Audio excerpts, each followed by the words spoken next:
Hey everybody, hey everybody, hey everybody. Welcome to Mark's Basement Arcade EM Chat Repair and Nonsense. I have a green one like this too. Yeah, I don't know why I got a green and red one.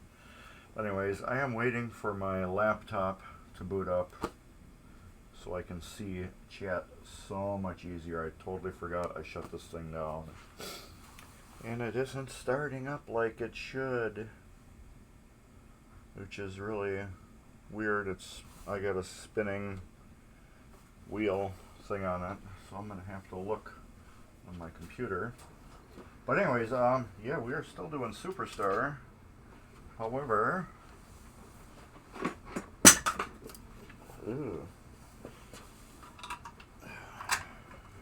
knocked over my soldering iron. Oh, I just got so much crap. Let's get rid of my soldering iron.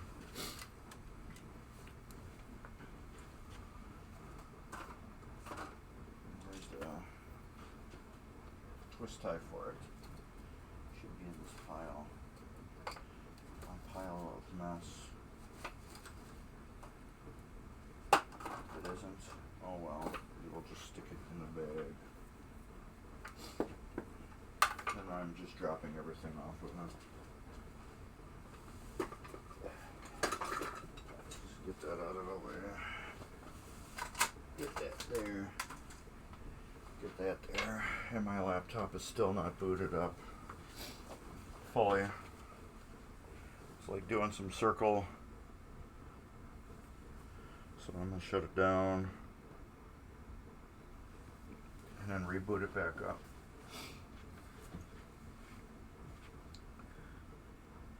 See if it wants to start up properly.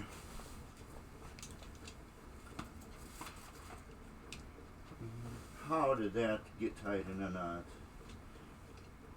Yes. So, it's hard for me to see who is chatting and who isn't because, like I said, my big screen isn't up right now. Totally forgot about that. I'm going to turn that off.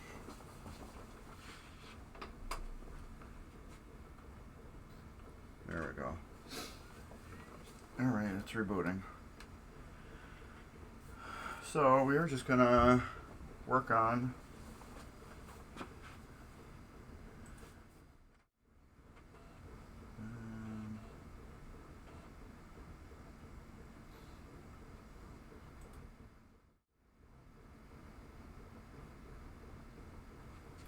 we can do that screen.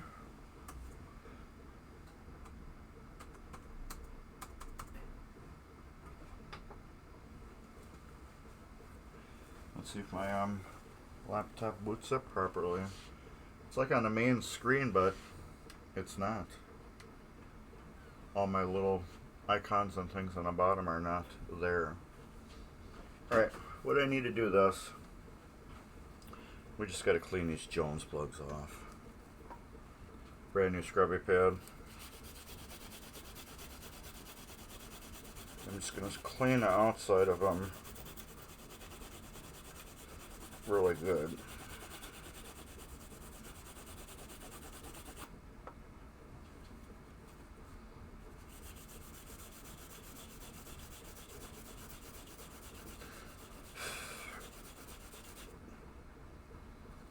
This thing works so good for cleaning them.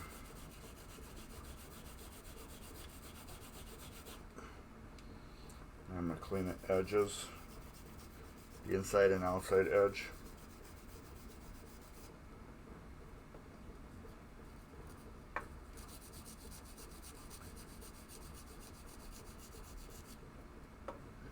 And then we'll just go between it, like that, each one.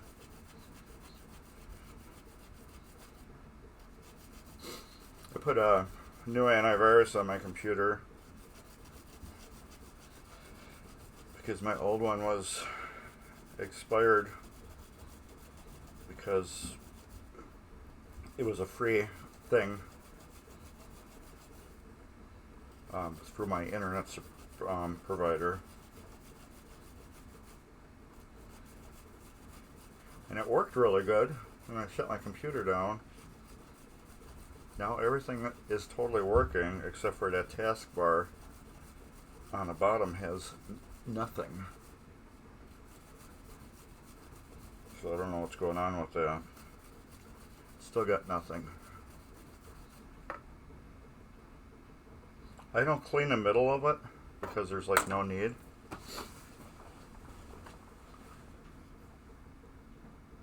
It's still got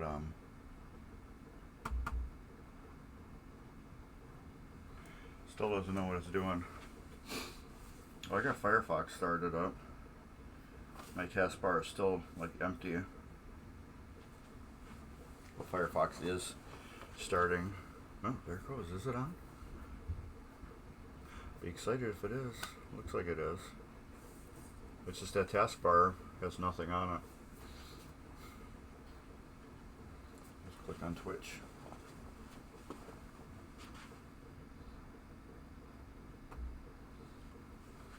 Alright. So yeah, I just want to get these clean. And then we can set it in that machine, get it out of my way. So what's up, everyone? It's like on Firefox. Firefox is loaded up, but there's it's just a white screen. I can see bookmarks on top, but it's not doing anything besides white screen.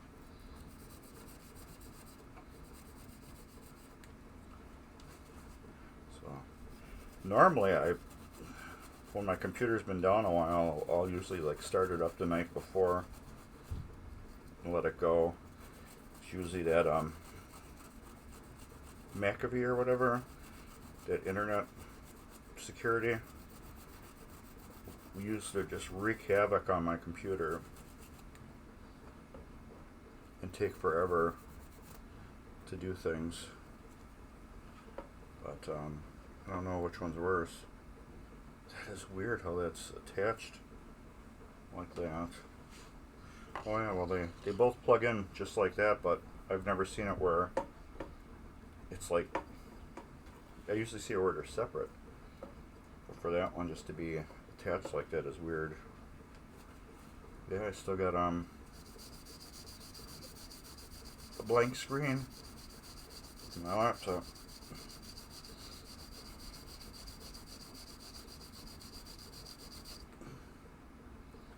But a brand new green Scrubby is awesome for this.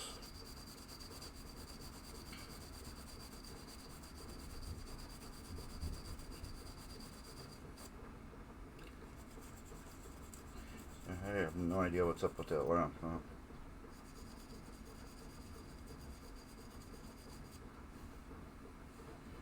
We'll go in the middle. Because the Jones plugs only grab on 3 parts of the pins. The sides and the front, not the back of the pin. So you don't need to clean the back of the pin ever.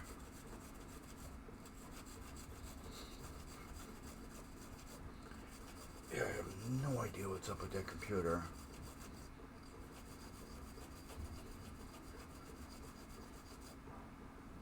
I am guessing it's updating itself, and that's why it's kind of like locked. Alright. That's what I'm guessing is happening.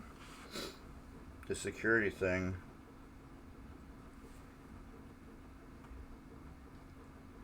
is updating itself or something. Because my other, what do you call it, would get locked up like that too. Okay, this. Since these are clean, this we can set right in there.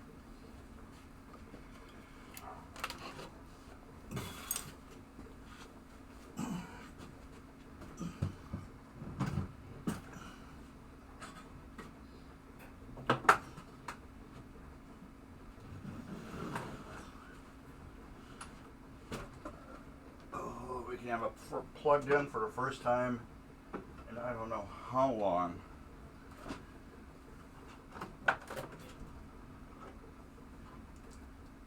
But this will be a first in a long time. This has been plugged in.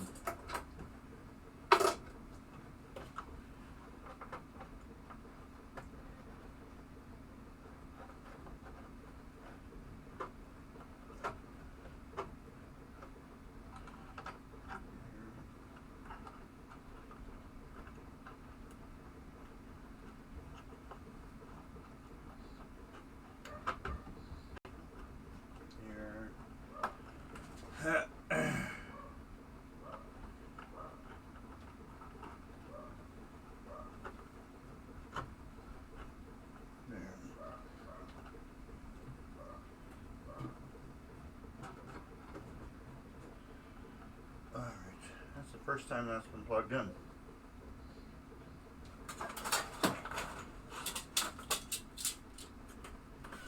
Still white screen of death. I can see somebody chimed in. Hey Ryan, what's up? Just getting this thing together. To see it lit up. See if I blow any fuses or anything.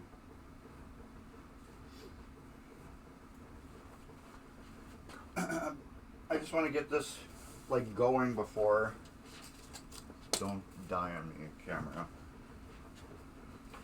Before we get to Superstar. Nothing's in the way. Hey. We got Playfield lights.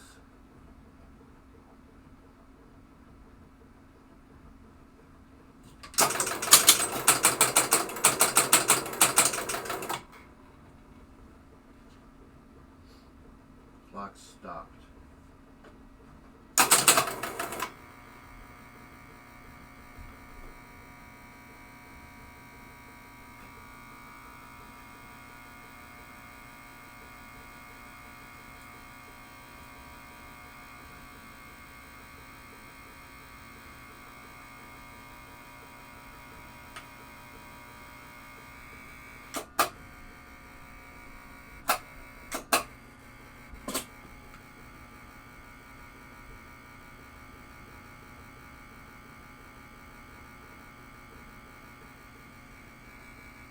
Making noise.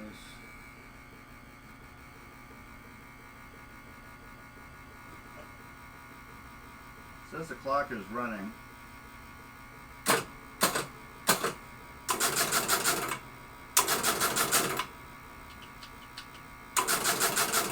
It's not like counting down or anything.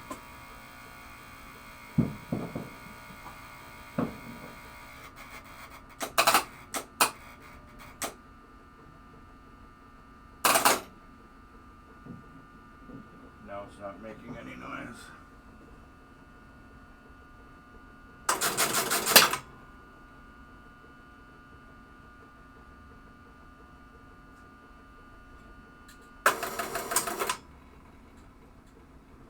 Okay, it's a game over. Interesting.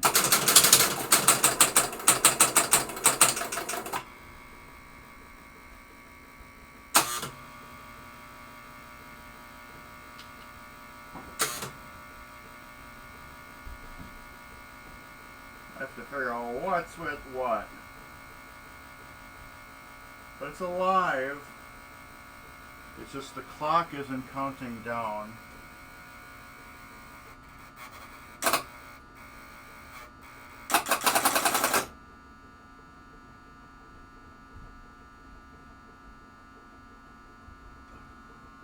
I don't know what controls what. I don't know if I got like a stuck contact or something jagged up on it.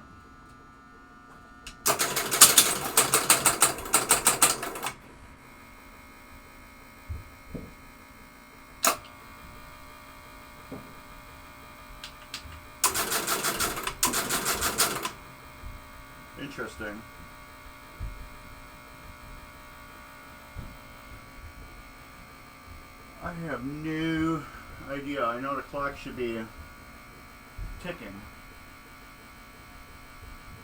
That I know.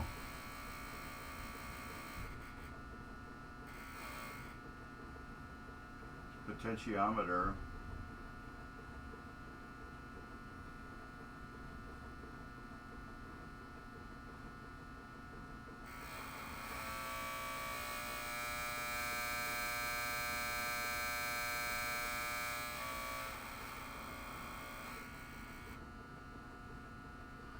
This doesn't seem like it's pulsing.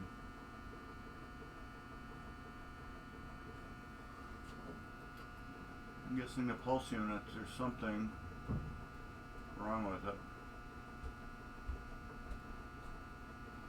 It's not pulsing like it should.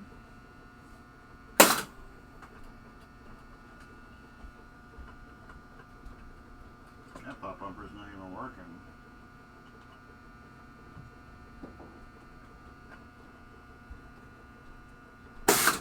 Now it is.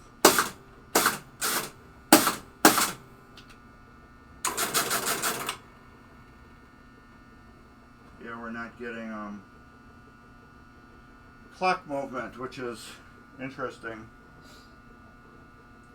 I don't know what causes that, or was there something that needed to be triggered first? A top switch or something? Oh, it just moved. Huh, okay. So maybe it's top switch.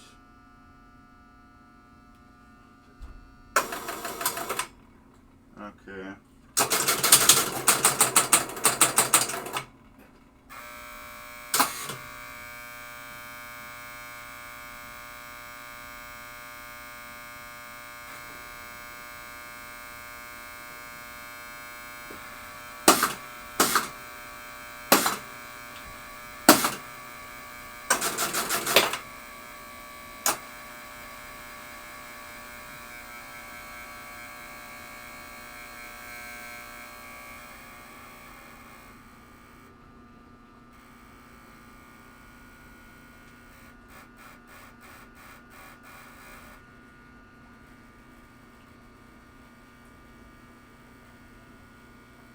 Weird.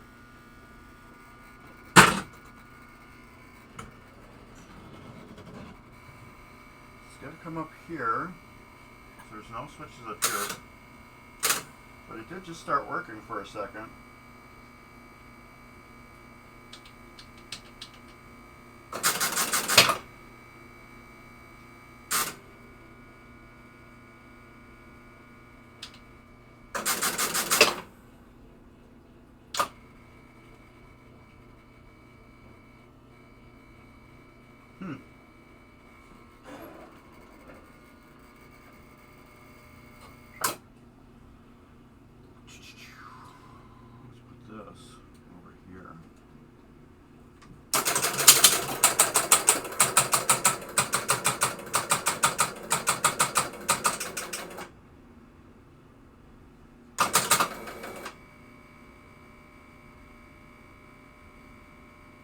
Very interesting, isn't it?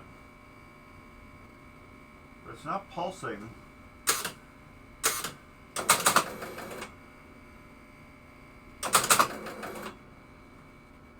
This one adds units.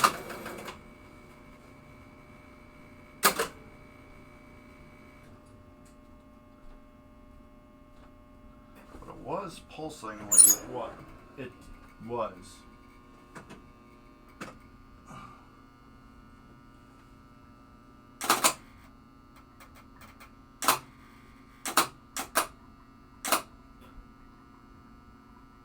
Something is off on my end.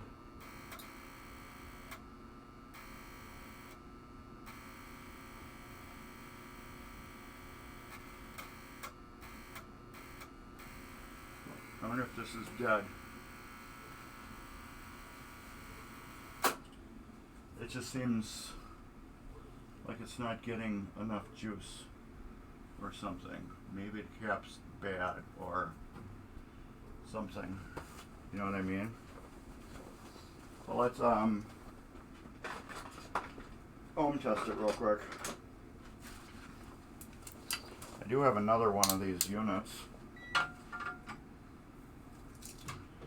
Maybe just this is bad.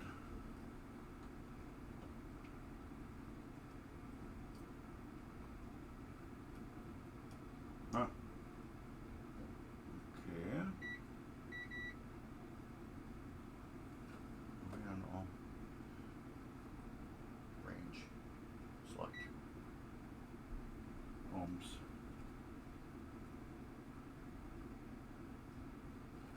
Okay, we're not getting anything on that.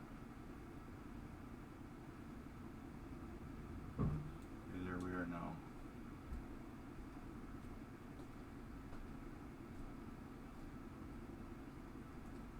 I'm thinking that's bad.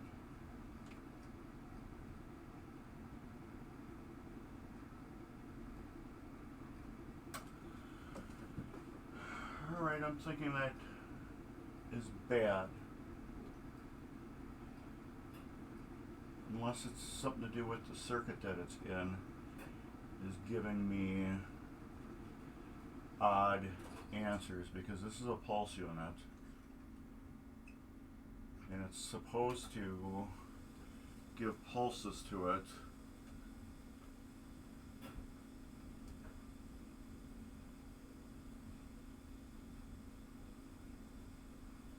And I'm getting a below 0 for a ohm reading on it.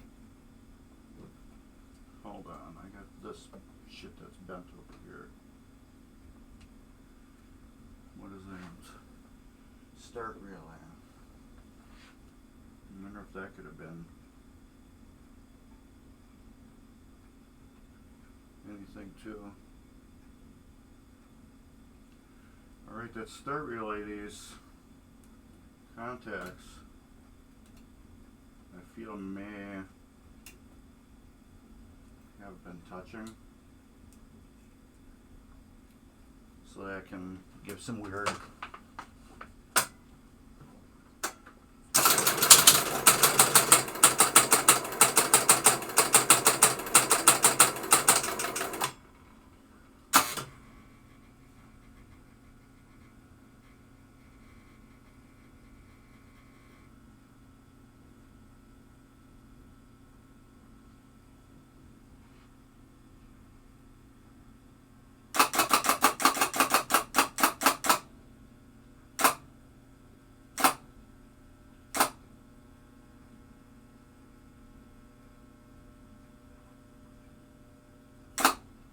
working.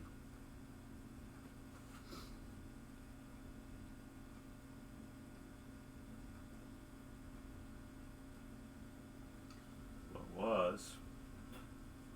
I'm thinking it's this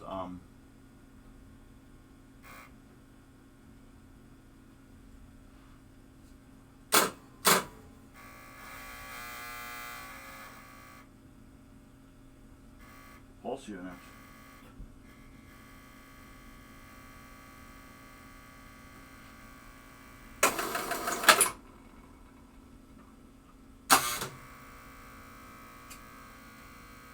I think the pulse unit is bad.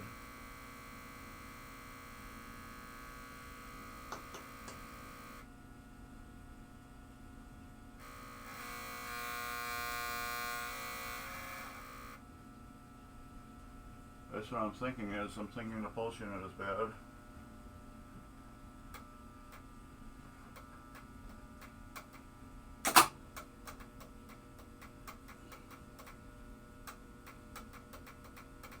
I'm actually thinking this is bad.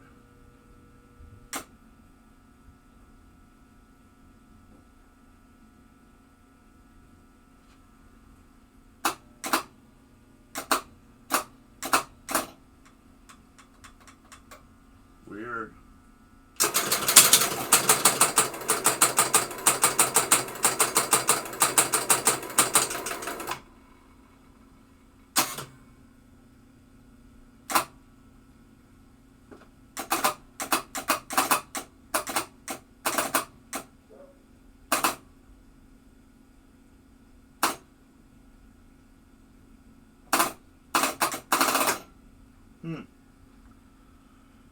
All right.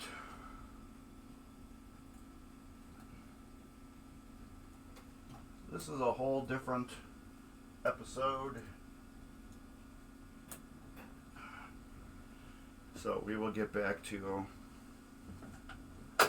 that with something else. We're back to Superstar. Let's get my what do you call it? Plug back in. Let's get Superstar over. First time chat. Ezra Muslu 1999. Hi. Hello. I'm Mark from Mark's Basement Arcade, and I'm having problems with my laptop. It's not responding to anything. I'm just getting, what do you call it? I can't close anything. I'm going to do a full reboot on it. Take the battery out. Plug it back in. My name is Mark. Yes, it is.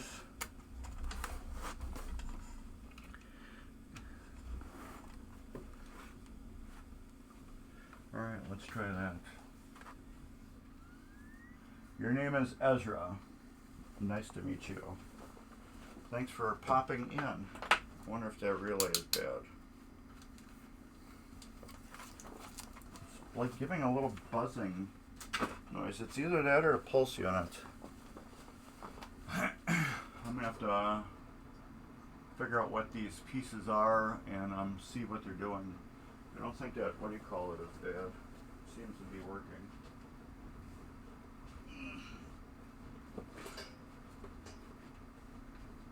Okay, here we go.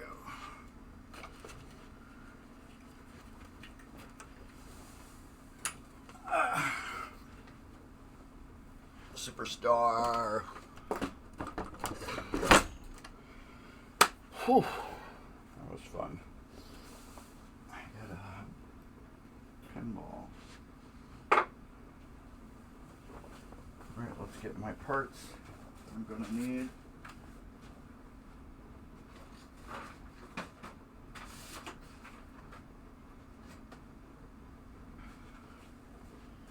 Get my rubber diagram.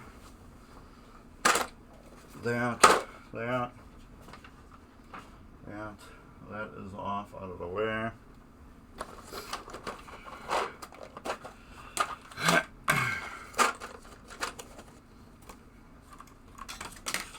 We will get as far on this as possible. Do I have bulbs over here? Yes. I got bulbs over here. Getting Windows ready. I wonder if it was in an update. It looks like I cleaned everything on here.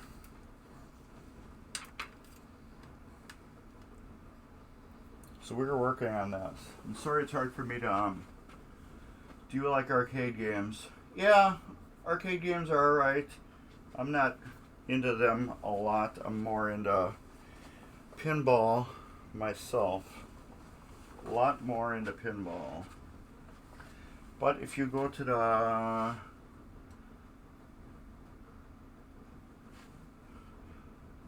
I just put a link up for you into Midwest Gaming Classic. You can see a bunch of cool games that will be there.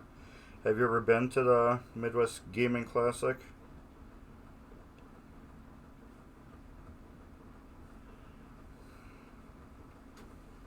I gotta find Superstar.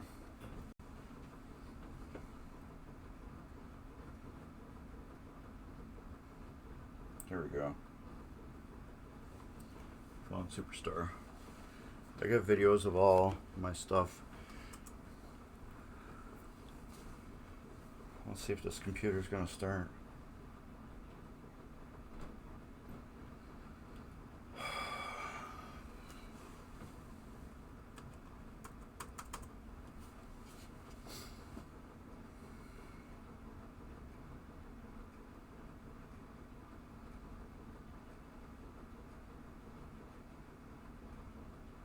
it like worked perfect when I did the install on stuff. Like I wonder if it's updating and that's why it's just like locking up my computer. The antivirus thing.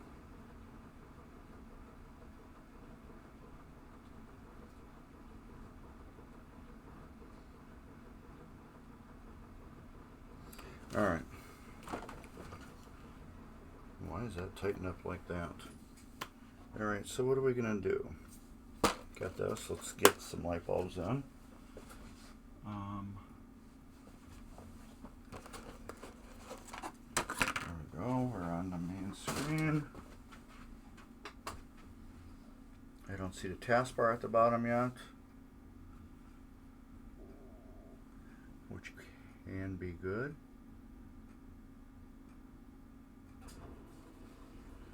I don't know what's going on. Things are kind of loading up. What is this? Security suite. Is that doing anything?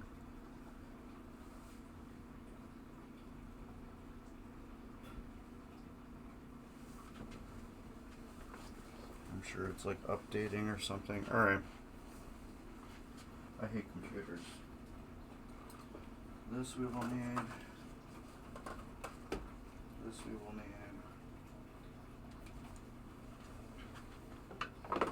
Alright. So we're going to go here and start putting post zone. I want to get bulbs in right away.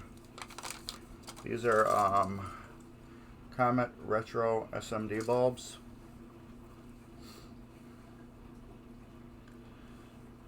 Okay, well that is working. My computer seems like it's slowly starting up. Oh, my taskbar disappeared. Hey, there we go.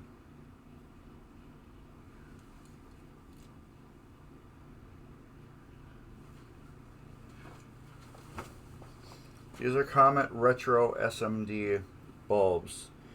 They mimic the original bulbs that were on in the game, the incandescents. They mimic them really, really nice. So I want to put something in that's going to be really super awesome looking. And we're out of them.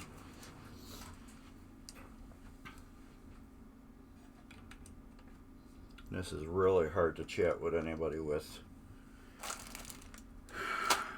My chat area down.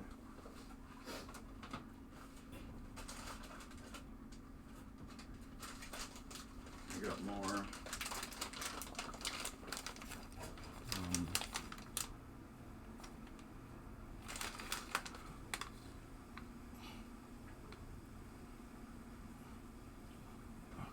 Focus. There we go.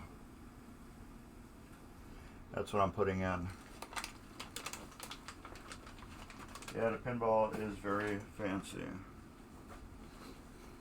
And I think my Firefox might be updating. Not sure. This is a Williams Superstar. I think it's 1972. It's an old game. I have owned one of these once before, and I regretfully sold it. And my computer just turned off. Okay, that is the, what do you call it? My timeout. It's starting to come alive again. It's one of my settings. I sold it.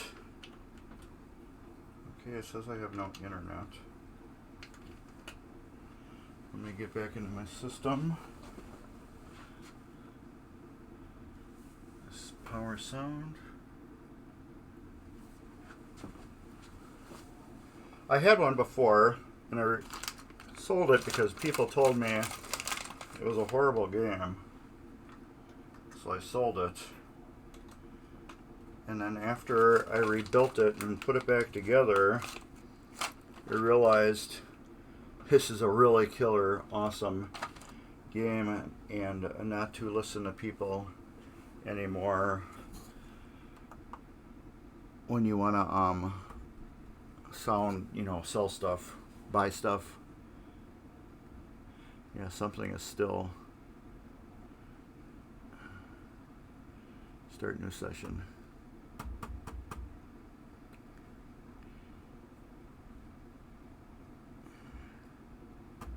Oh, this thing's driving me nuts.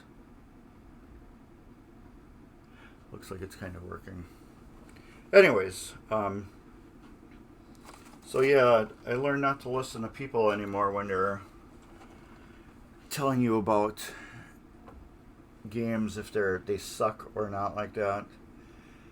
You should really play a game and get your own opinion, because maybe whatever you call it, the Playfield, isn't something you think is awesome looking, or it's not something that you're like into, like soccer or football or something like that. Maybe it's something that you don't like. However, it may be just a really super great, cool playing game, and it might be something that you just totally love eventually. Okay, I got that going on. What am I doing for internet?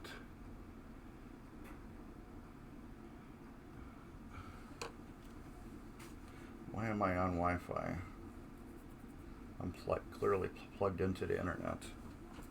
I should turn Wi-Fi off on my laptop. See, that's what I see everybody with right there. I can see all the chat. Otherwise, it's really hard for me to chat.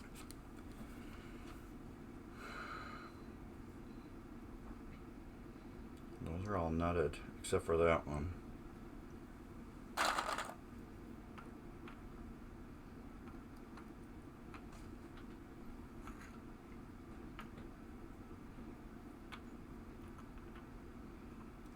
Why is there a post there?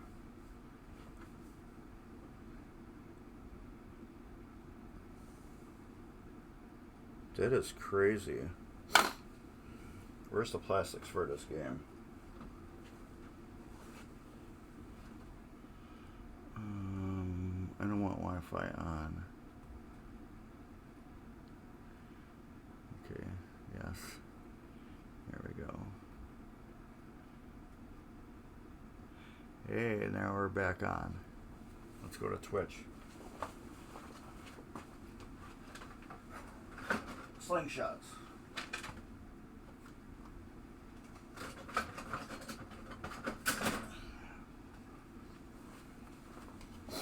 They just seem awfully off.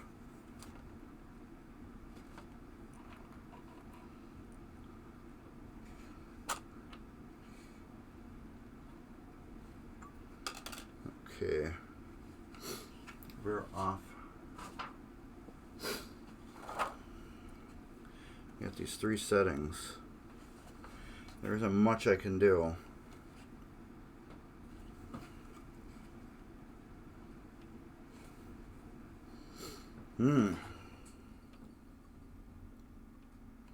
Let's look at my other playfield.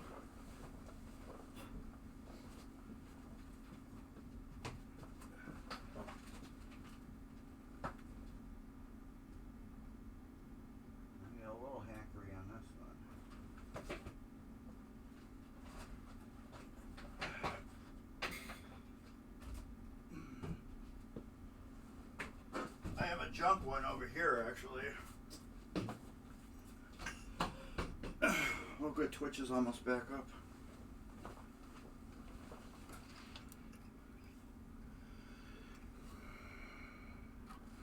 And there is a hole there.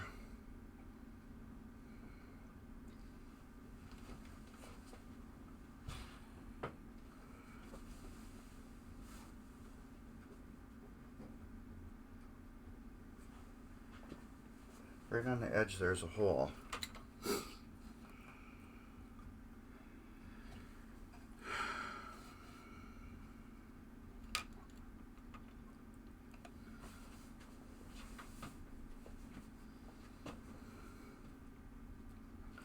I guess we're just gonna put it right there to cover the hole. Let me see. Hey, we're live. Yes, awesome. This is great. This is great. I have my screen back up and nobody's watching me except for myself. 2 people. There we go. There, that is how I can read easier. This is a big 30-something inch screen TV. And then right here is where Twitch, the chat is going to be. Otherwise, it's right here on this little screen on my other TV. There you go. See, you're having fun. Ah, there we go. Now I can just look over and read real easy and then be able to have a good conversation. All right, what I'm kind of whining about right now is some hackery that's been done right here. No, I've never played it. I'm not a real athletic person, as you can see. I'm a little thick, but I think that game would tear me up. There's these posts here. There's a hole way out on the edge that makes the game easier to play, and then there's holes here where you can set this post. What that does, it's this one. This mounts like that, and the further, if you get that post in really far, it lets the ball drain really easier, and if you put it out on the edge there, it makes the ball a little harder to drain. I'd rather not have it out so far. I'd rather have the game be a little more challenging. So I may put it right there to make it medium.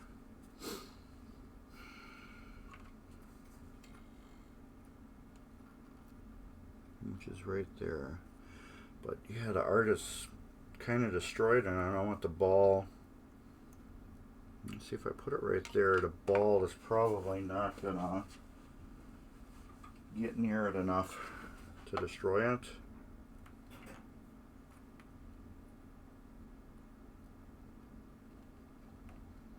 It can't. So I think I will put it there. But here on instructions, it's got liberal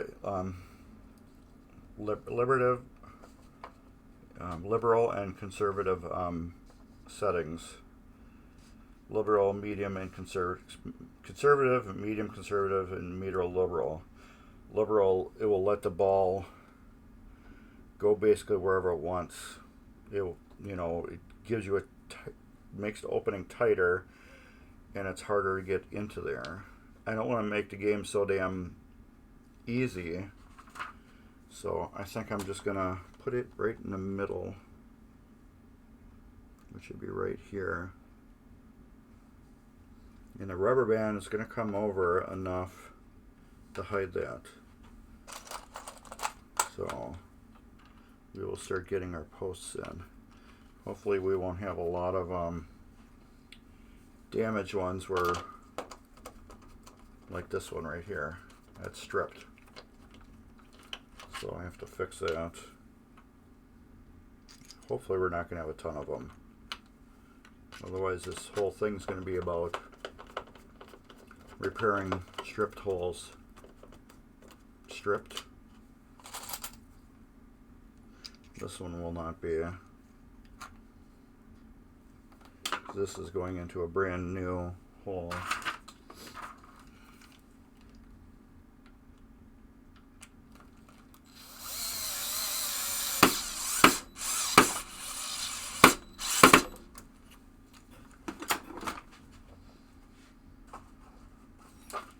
Dance Revolution. I know the Garcade's got one, I believe.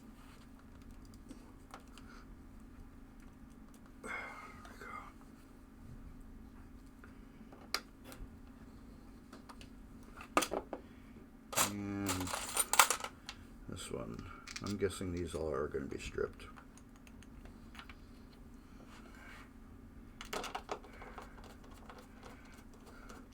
So you like Dance Revolution,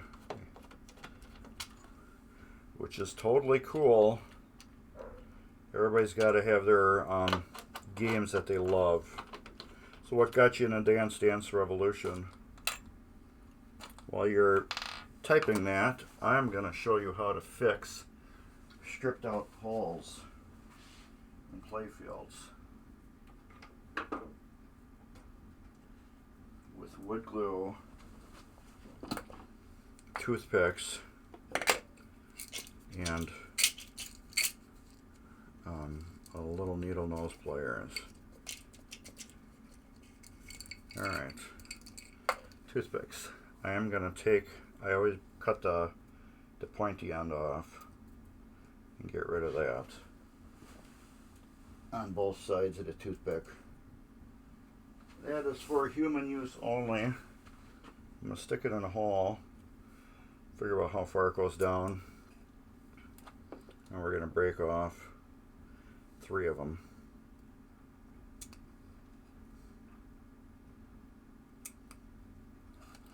There. We're going to take the wood glue. Let's widen that up a little bit. Take the wood glue cap off. We'll take one of these. We're going to dunk it in the wood glue.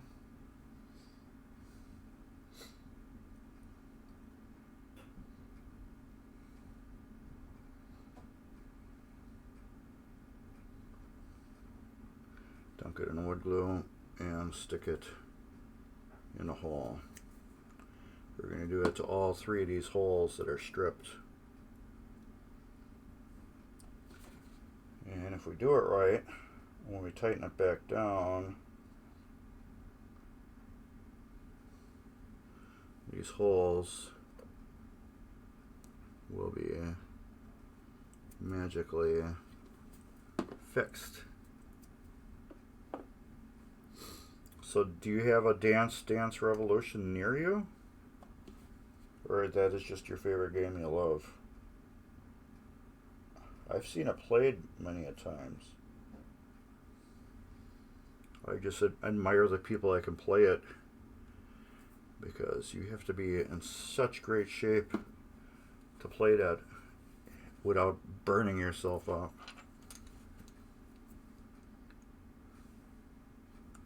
Let's get a little bit of wood glue off there. Now that, when we screw this back down, the screw threads, there we go, is going to jam against a toothpick with glue on it and mush into the playfield and expand and bond and hold these screws down in there tight.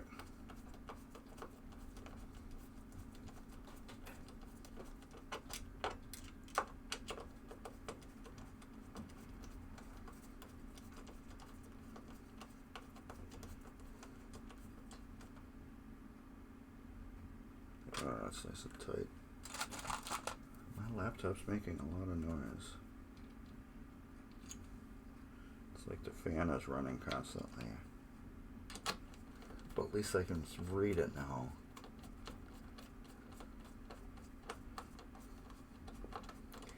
There we go.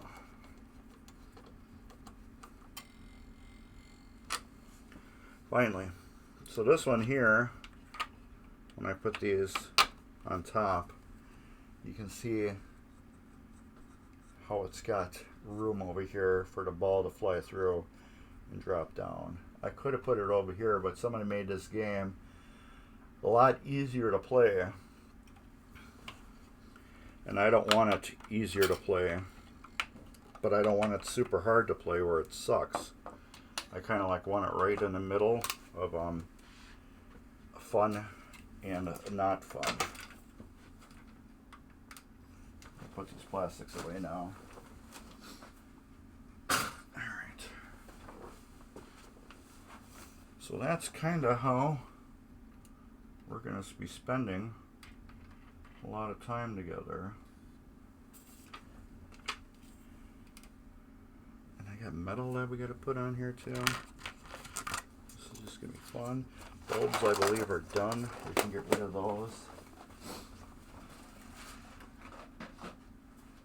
We have metal pieces to put on. We get a bunch of fun.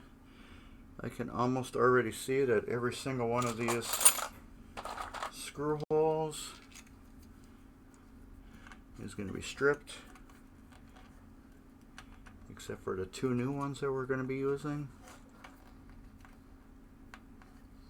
But I want to check it to make sure they're stripped.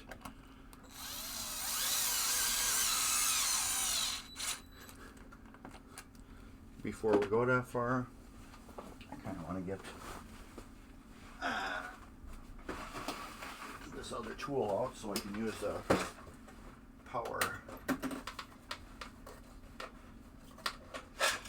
Do these.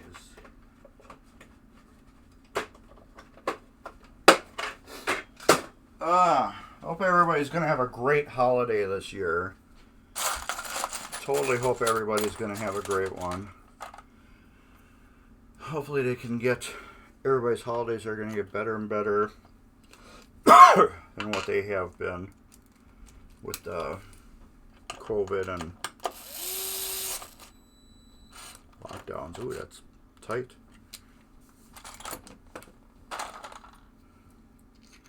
Usually posts will mimic each other on each side.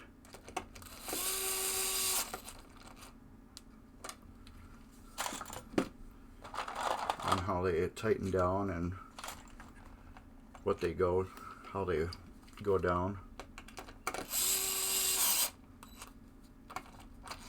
And that one is stripped.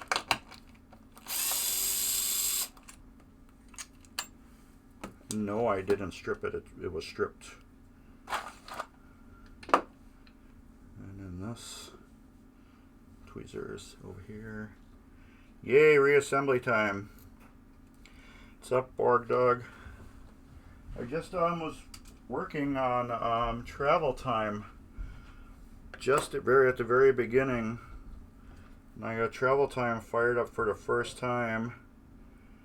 Except I have some type of problem. Where the hell did I go to? I have some type of problem with the pulse unit. Where it's not working as planned. It's kind of working, so I don't know if I got something adjusted wrong or what, but I'm gonna have to look into that and see if we can get that figured out. I don't know if the pulse unit. Oh, your other Fire Queen. So yeah, I don't know if the pulse unit is screwed up on that game or what. I gotta dig something out of this game. If I can find it.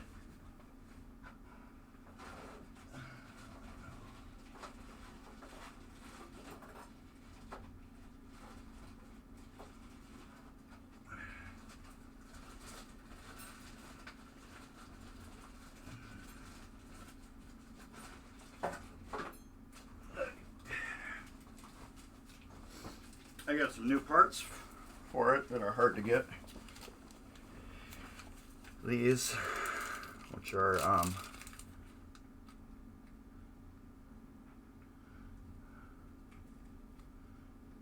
from Marco.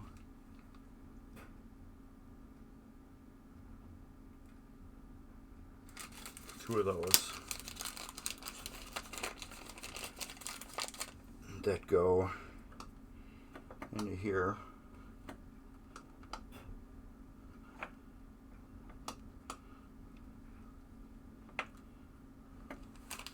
That I'm going to have to adjust.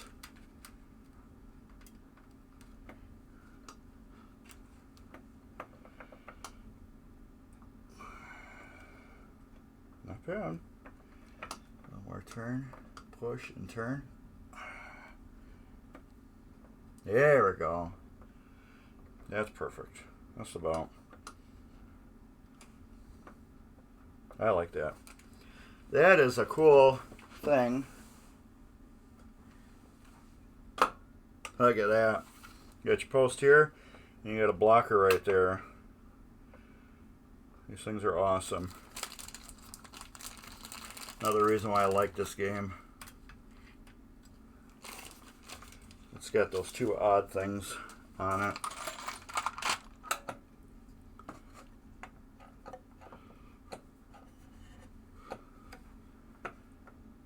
The original ones were white. I can't find white ones. What if I did? I just loosened it.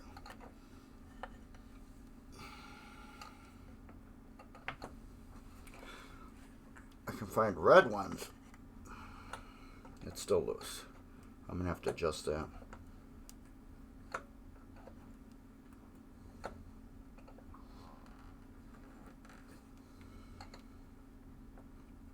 I can find red ones, but I can't find white ones.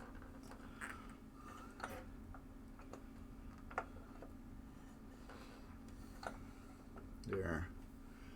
Those are pretty cool. All right. Take care, man. That'll be good right there. All right, let's get some of these other posts up.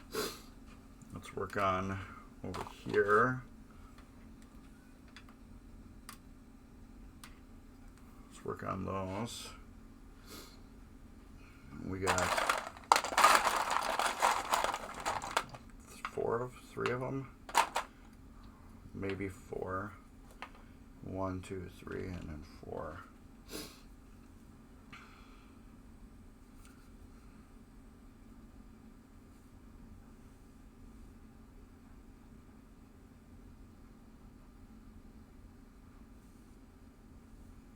Ooh, stop. And those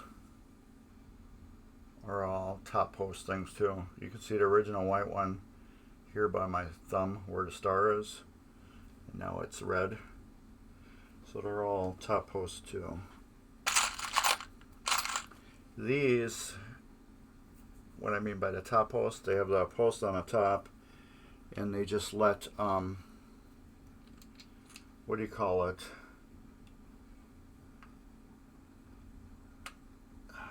The ball go through. And that one I'm going to open back up a little bit too.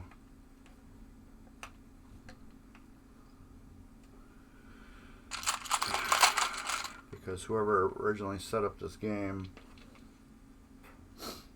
set it up so it was super easy.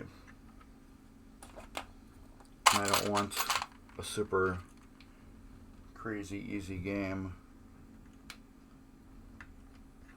I want one that's still going to be a little hard. I was showed in instructions. You got liberal, medium liberal, and conservative. I'm putting it into the medium liberal spot right here. So it's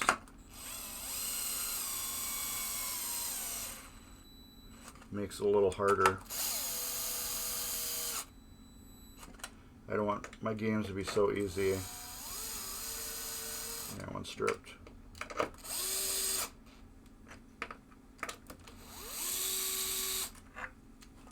So we have another repair work to do. Q-tip, not Q-tip. Toothpick.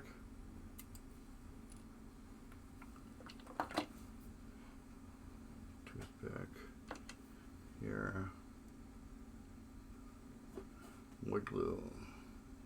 We will not be getting this game working today. That's for sure. I'll go in there like that. But we will probably get part of it rubbered at least. I will at least do that.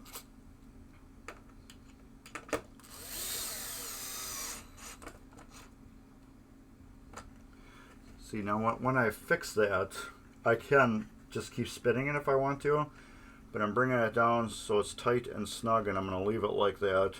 This way the glue is going to expand into the wood, into the toothpick, and then dry rock hard solid, and then that way this is just going to be super tight again. Let's work in the middle here, right here. Now I know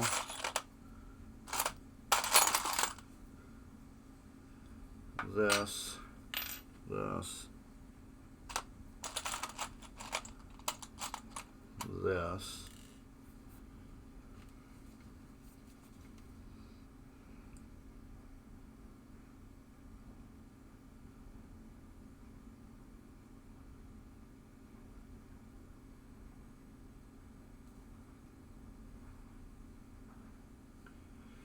Okay.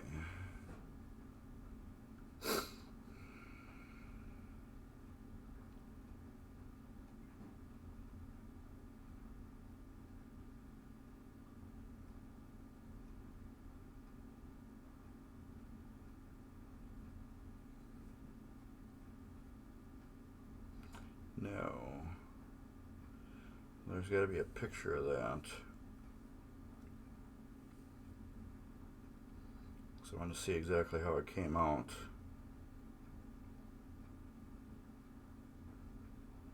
It's been a while since I took this apart. Apparently, no, I didn't take a picture of it.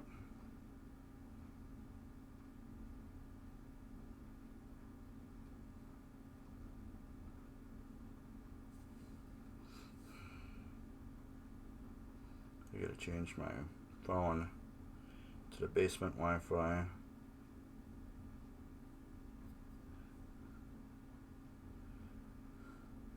So what's the weather like by everybody?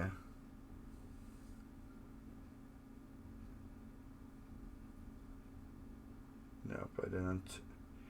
Usually I would take a picture of that.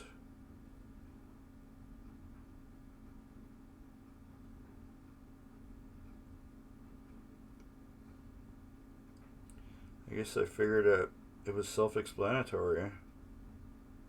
Yeah, I didn't.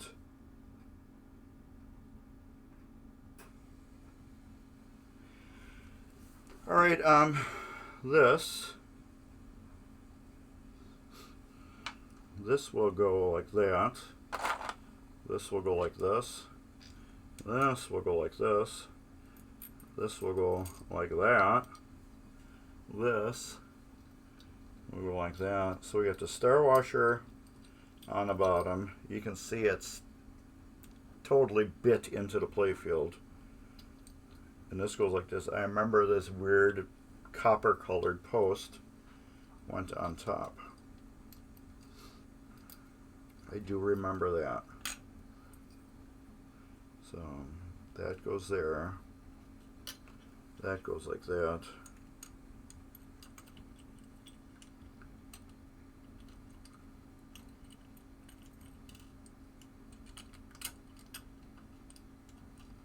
Here. I do remember that.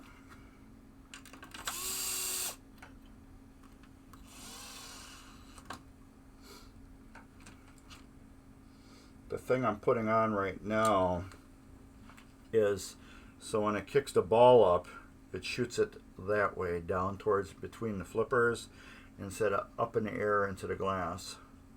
So that's what that does. It's a neat little thing. We got to find out what all goes around there.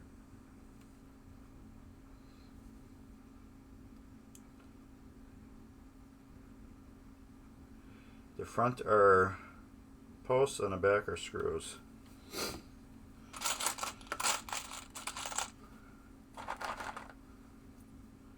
These are posts. What the hell is in there? There's metal in there. Okay. This hunk of wire looks like. That means at some time the hole was stripped. So they're like, well, I'll stick a hunk of wire in there and we'll fix it. I guess that might have been their preferred method back in the day on fixing a stripped hole, because I ran into it before.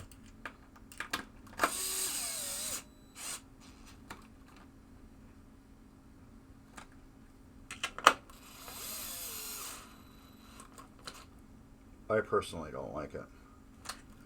I like putting the wood with wood glue, because you're basically repairing the wood permanently.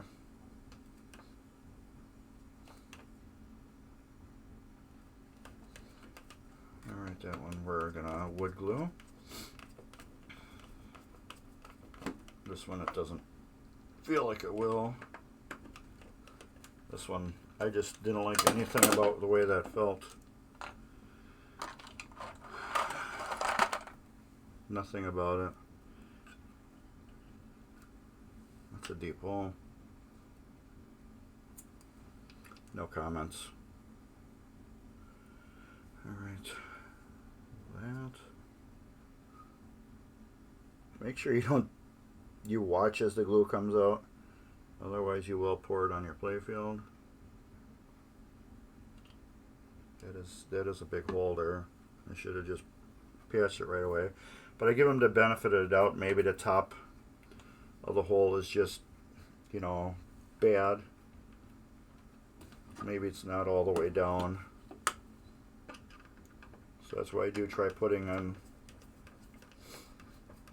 every screw first. I can feel it's tight now.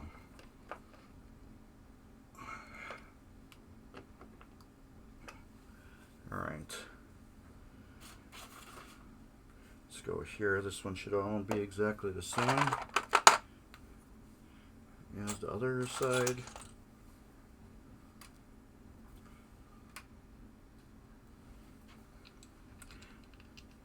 And again, we're going to put it in the middle here.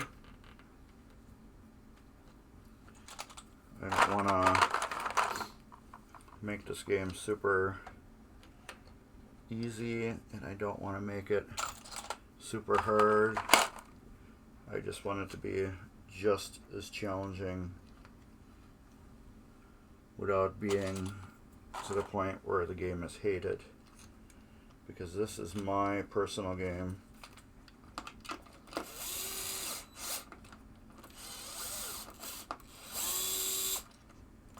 Another repair. And no, I'm not stripping these out either.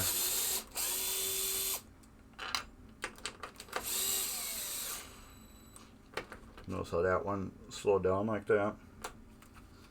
No, I am not stripping them out. Whatever you think. It's not happening. Another toothpick. I'm going to break off the ends, both pointy ends, because I want the full fatness of the toothpick.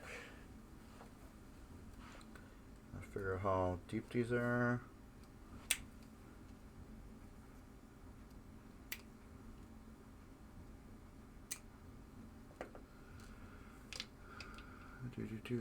Put those over on the blue so we can see them. And then I just blew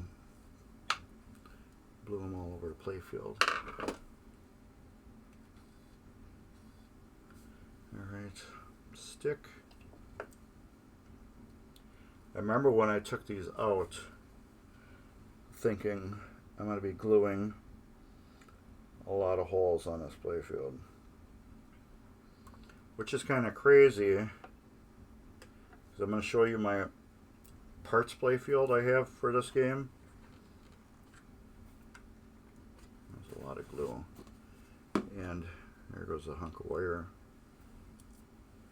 It probably came out of one of the holes.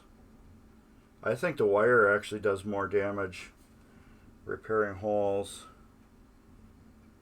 than the toothpick, because the wire stays exactly how it is. Alright, where did that go to? Right here. The wire stays exactly how it is. It stays as a wire.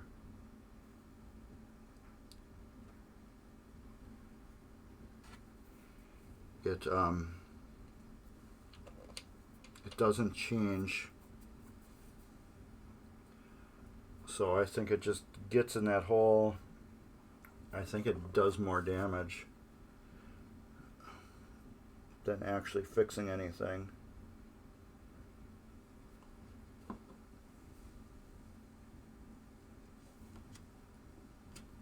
There. Alright, let's do this now.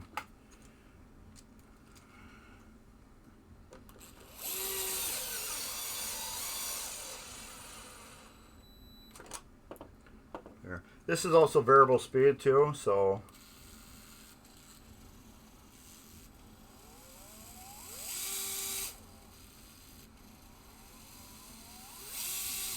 it's gyro. The more I turn my hand,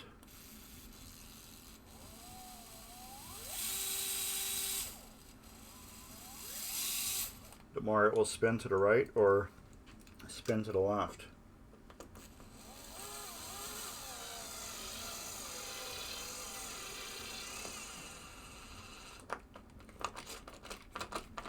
And then you can just use it as an old-fashioned screwdriver too.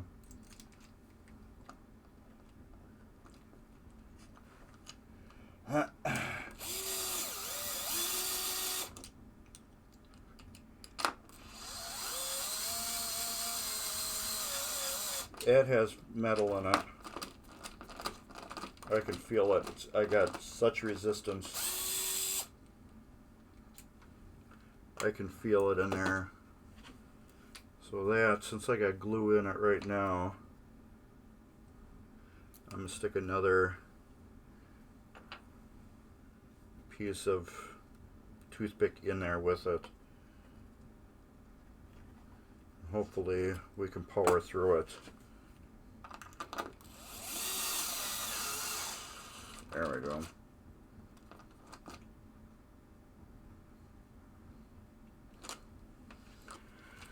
There. Alright, let's say we're done with these posts.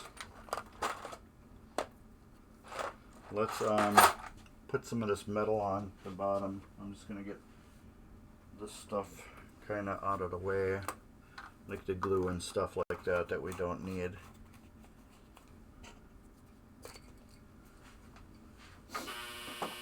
Yep, laundry's done. You probably notice if you come out here a lot and you watch me, you'll notice that we do a lot of laundry on my shows, because this is the day where I'm in the basement. I need to be down here and don't want nobody bugging me. So it's usually laundry day. These I just went all up and polished them the other day.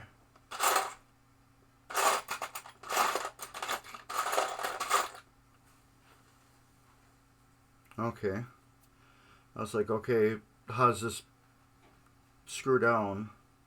Usually like 2 tabs here where the skirt goes and then slides and locks down.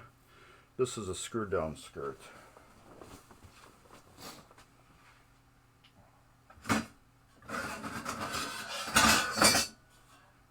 Yeah. It's got holes here. And that's how it screws down. Normally there's tabs right here. And they got plates that screw onto here, and then this, you set down like that, and you slide it that way and it locks it down.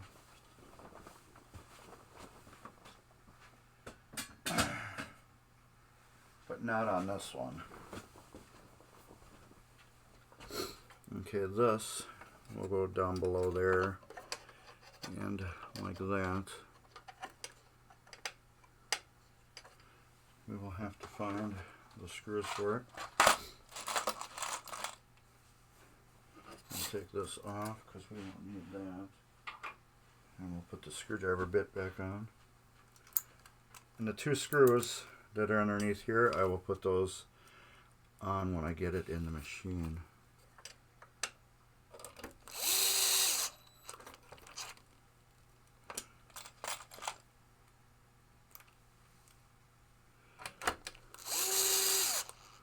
And wow, Mark,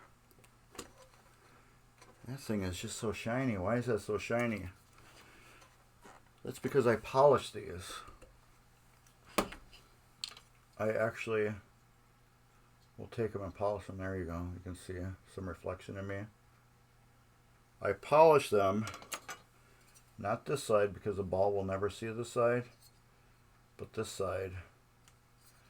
I polished them, one, because the ball is going to be touching that. It needs to be as dirt-free, friction-free as it can. And we all know, or I hope you do know, that your ball ends up being a little ball of sandpaper on your playfield. So the first measure is always having good, clean pinballs for pinball care.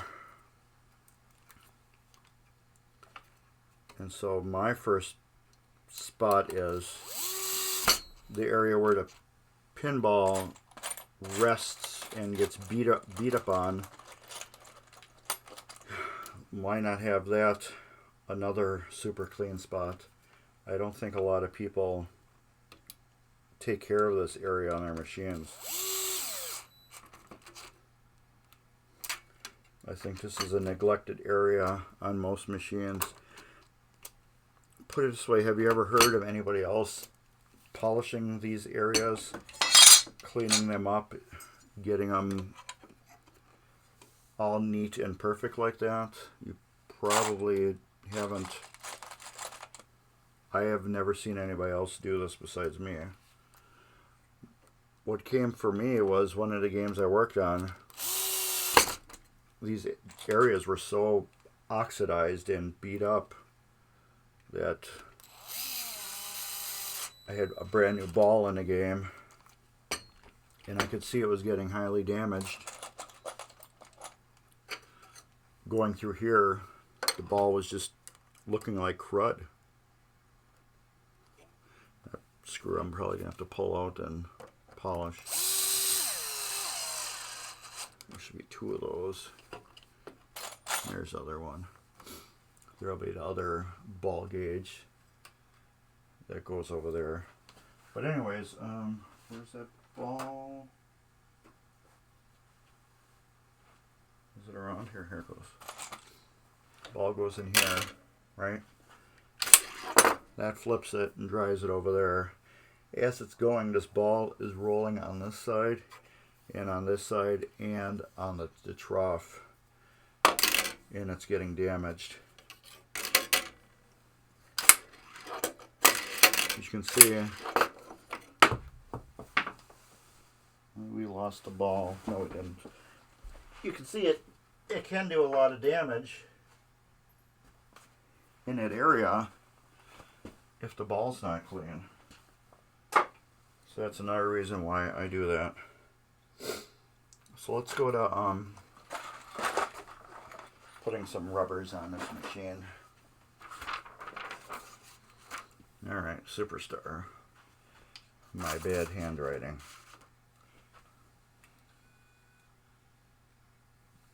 This is normally what you would get out of your owner's manual, or you can download it off the internet.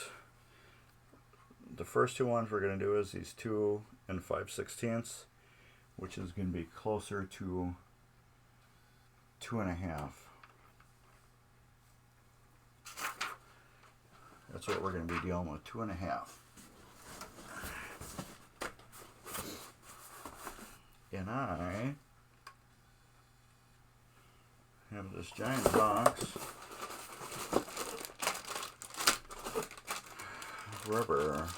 Do we have any 1.5s? Yes, we do. I'll put that there. Any 3/4? No. Any 2.5s? Yes. 3 3/8, 1 1/4. No. 3 inch. No. 2 3/4. No.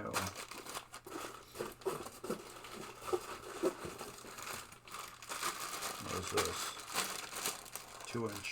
Yes. I got odd sizes here, don't I? 3 3/8.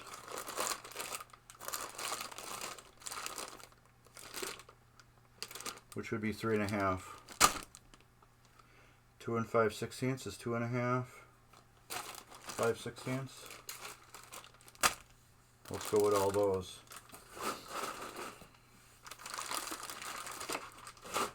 Yeah, I got this huge box of rubbers.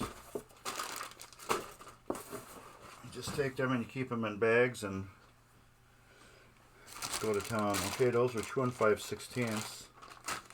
So we're going to call those 2 1/2. They don't make 2 5/16. There's only 2 of those. So those are going to put on here, stretch around like that. And my switches are just basically perfect.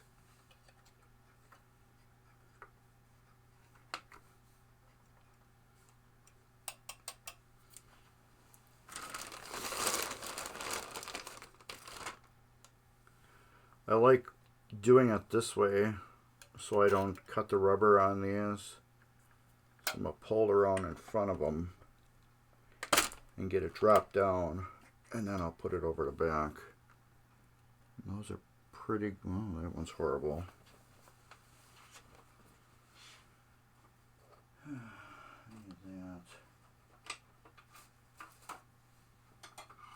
That one's already engaged.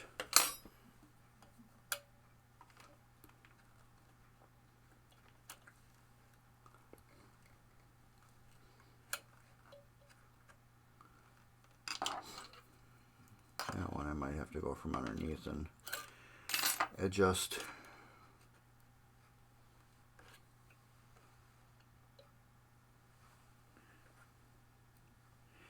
It is like touching at the bottom. The leaf is in pretty good shape, but it's touching at the bottom. I don't know if I can get to it. I can probably crawl underneath the machine and adjust it. Hey, I found that nut! That nut I lost the other day. Just totally found it.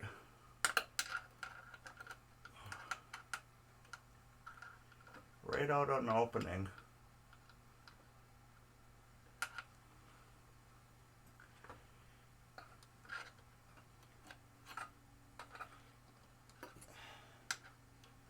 I like to get these somewhat adjusted.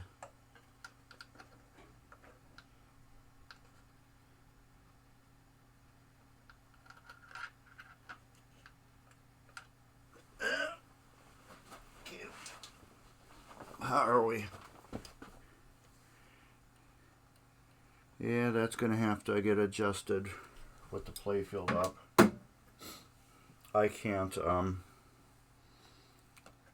need to come in it from this way, and I just have like no room whatsoever to get in there to, oh, there we go. That worked.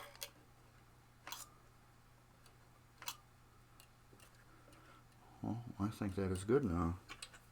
Yee! Alright. What was that? It was 2 1/2? Yeah.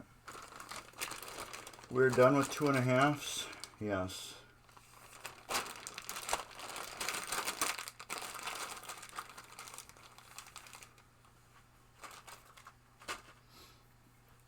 Three 3/8, which will be these two side ones. So those are 3 1/2s. We don't have 3 3/8.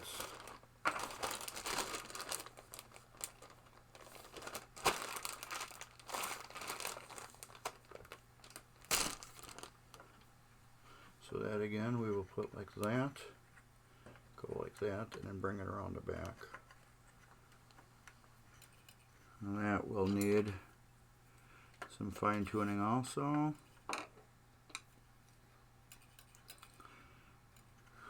That can all get tightened up.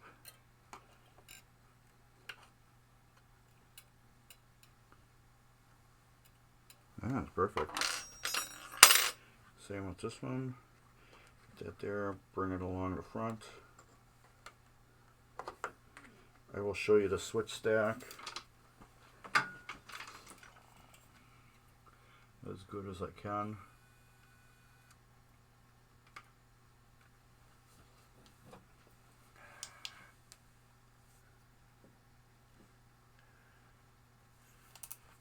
How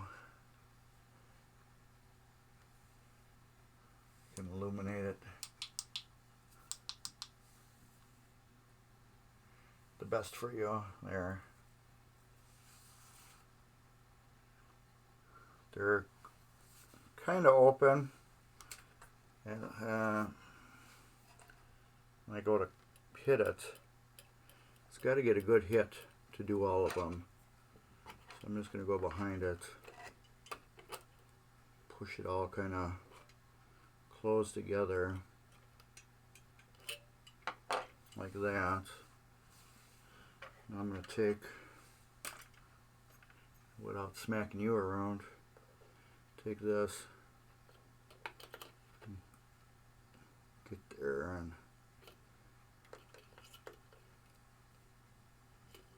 bring them all closer together.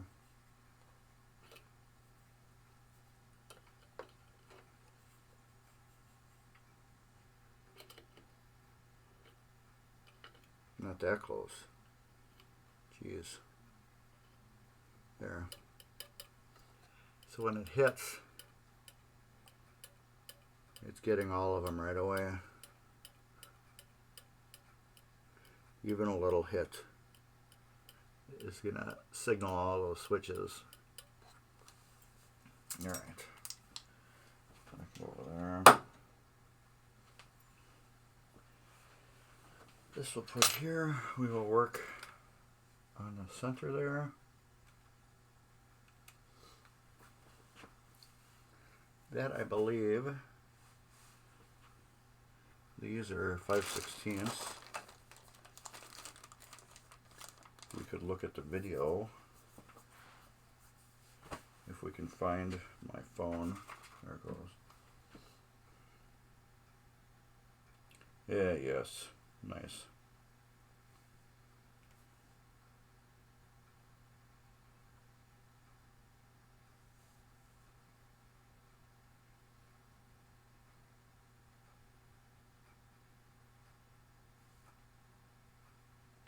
And I cannot tell. You know why I can't tell? So I forgot this machine.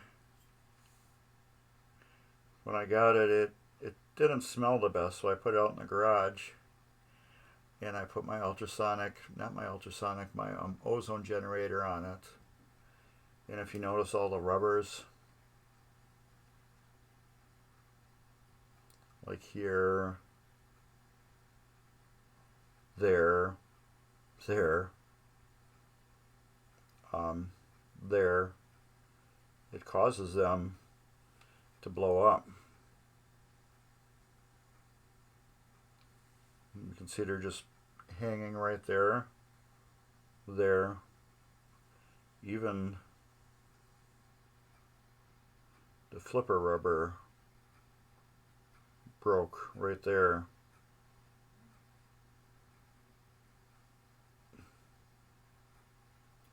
So I got a decent shot right there. So it looks like that one went around and those two were just post rubbers.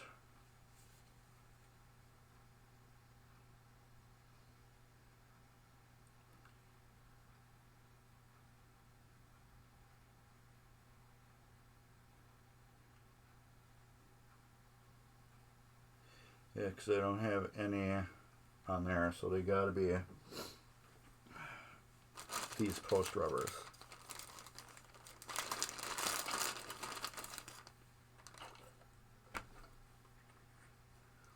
Like that. And what I said, we get a 2-inch that goes along the back there.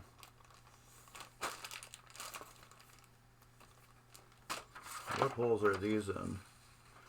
I don't know, wherever they're in, they're going to stay though. 2-inch.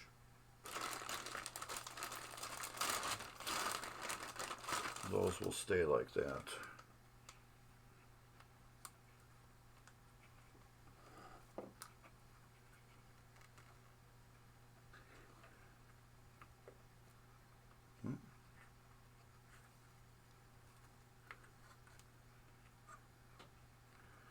Just like that. I could do that too, it doesn't matter. I can't put it underneath there because that ball goes in there like that. And then it gets popped out. If I put that like that, you would think it would relax better that way. But now it hits it, which isn't it supposed to be. This actually is supposed to go behind this post. And I can show you why. It's supposed to go behind there. Because you can even see the routing, how it goes like that. So it's supposed to go behind, just like that. I know you think it would cut it, but I had this on my last Superstar, and I remember it never cut it. Actually, let's see if we can find that. I do keep those playlists on my phone.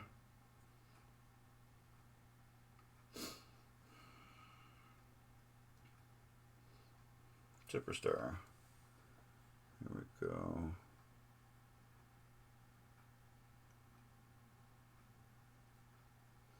Here's that piece. It's got black rubber on it. Here we go. See? That's originally how it was.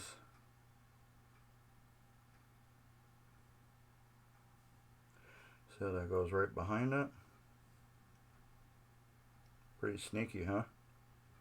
But that's how it goes. Yeah, that was weird how it had black rubber.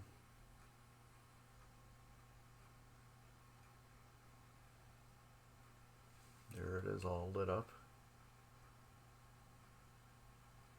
That was not with LED bulbs, that was just with regular incandescents. So you can see it is kind of a dark game, just right down the center. This is going to be a brighter game because these right here, those are all LED, bendy LEDs that are going to really light those up. Okay.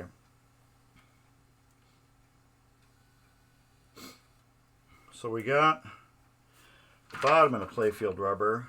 We still got a little bit of time. So let's go back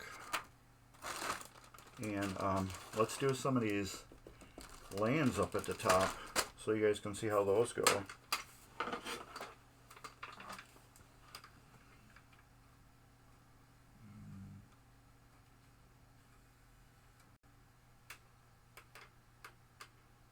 We will do those. Those are entirely a different animal. Let's find my screws and such. Those are entirely different. Let's go back to videos.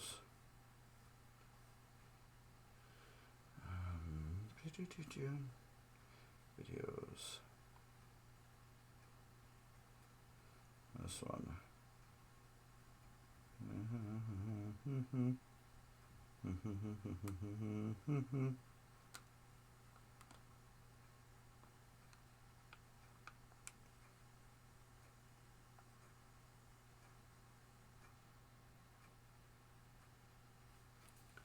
All right. These, the top one right here is going to hook to a post that's right there.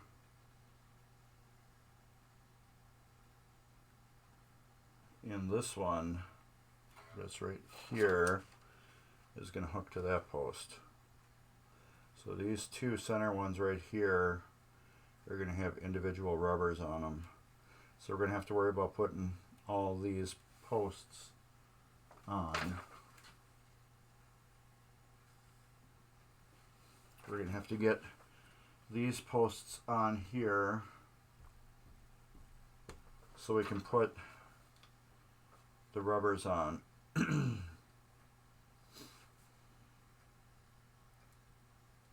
Yeah. All right. And what did my phone say that they were?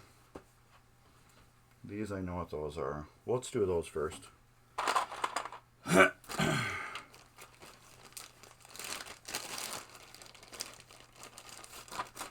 These will be just regular ones like that.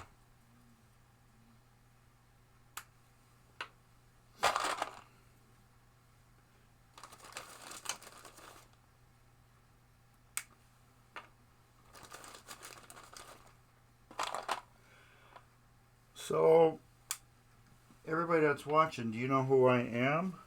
I am Mark from Mark's Basement Arcade. There's my link, so please subscribe to me. I do a lot of repair videos like this, where I take games and I fully tear them apart, put them back together, bring them back to life so they can be re-enjoyed again. And this is one of the games I'm doing right now. Where's the good screws? Here we go. I don't just do EMs, I also do some solid states. So I like EMs. So, and this is my personal game right here that we're working on. I have another one right here, customer game, travel time. I have my Hot Wheels right there. I have a Gulfstream, and that's a Captain Card. That's a Whirlwind. That's a Cyclone. Beatles. Gottlieb Victory. Way in the back right there, that's a Flight 2000. That's another Travel Time. That's a Captain Card. This is the game we're working on right now, which is a Superstar. Right there, where my finger is, that's a Space Shuttle. This is a Customer's Funhouse. In total, I have 22 games, not including this Funhouse. This Travel Time we're working on, I still consider it's my game because it hasn't been delivered yet. So once that game has been delivered, I'll have 21 games. I have 2 Flight 2000s. One is working decent, and the other one, I have a bad diode or a cap on it that is causing an intermittent switch hit, which you wouldn't think is that bad, except for it's the whole lock mechanism that is up in the top left hand corner. So it kind of screws off your game. It wouldn't be bad if we were getting like an extra point or something like that. I could live with that. But since it killed the whole game experience, I pulled it. Didn't want nothing to deal with it. And then let me do this here.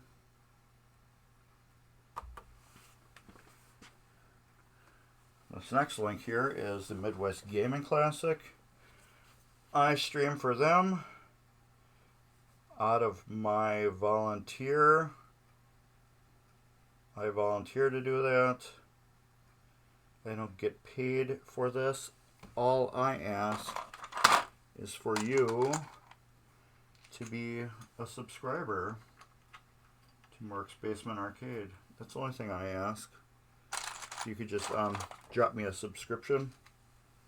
And I ask you to come to the Midwest Gaming Classic because it's the largest show of its kind in the world. There is no show bigger than the Midwest Gaming Classic. It is the biggest show of its kind. If you're into any type of gaming, the Midwest Gaming Classic is for you. And I am not just saying that. If you are into video gaming, cosplay, arcade gaming, role play, anything that is gaming, board games, card games, Midwest Gaming Classic is the place you want to be. Everything you can think of to do with gaming is at the Midwest Gaming Classic. And yes, they have console games too that are there in the history area where you can go and play an old Atari Lynx or Dreamcast or Atari 5200. You can play all that. They have a whole like history area. And that's 2-inch. Oh, okay, well, maybe Mark, you should go to Look Better. And that's a 1.5. It's not a 2-inch. This is a 2-inch. So let's do this. Let's flop you around. So yeah, the Midwest Gaming Classic, if you are into gaming, you should be at the Midwest Gaming Classic. It's located in Milwaukee, Wisconsin. That's where we're based out of. And the show will be the end of March 31st through April 2nd, 2023 at the at the Milwaukee, Wisconsin Convention Center in Milwaukee, Wisconsin. That goes like that. And that goes like that. There we go. Another one. Let's throw that over there. You won't need any more of these 2s? No, you just need 2 of them. The other one is 1.5 inches.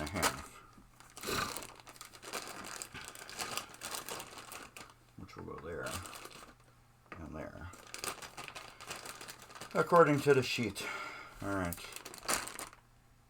And that one is a post.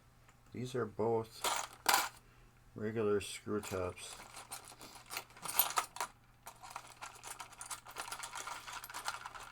I'm getting a low on them, so that means I am doing things correct. That goes there, goes there, this, right there into the hole.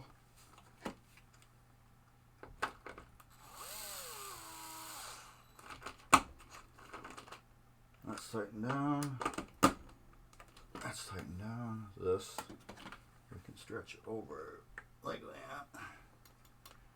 We will worry about those switches later.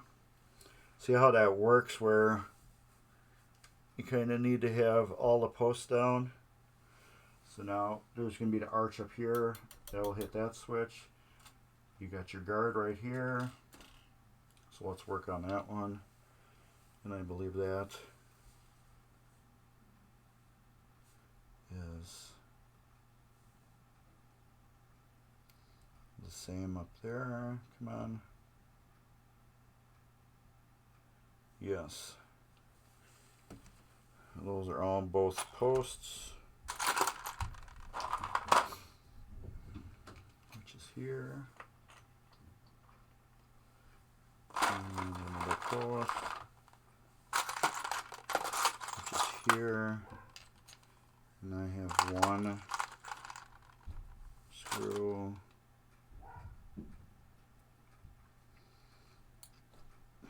I'm missing one screw.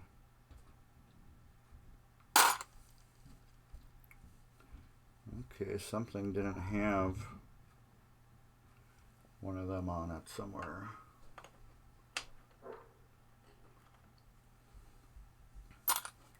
Which wouldn't be the first time. Oh, I hear my dogs. I know I have those screws. I'll go through my video and see what's what. I got one screw for there.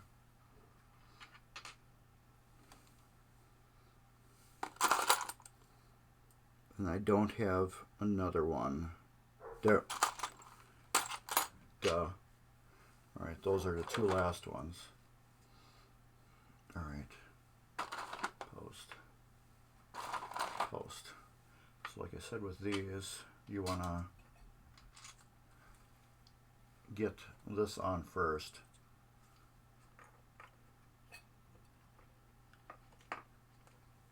To get rid of your tension.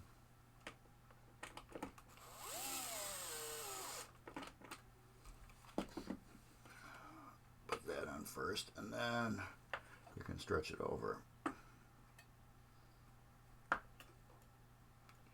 Like that. This one we put the rubber band on first. Put it in there.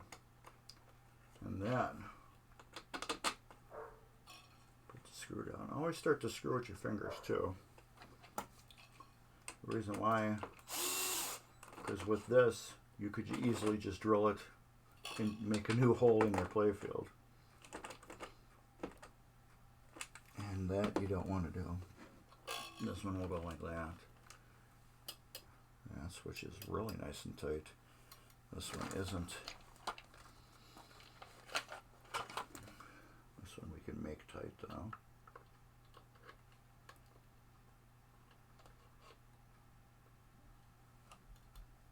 Oh, no, it's touching.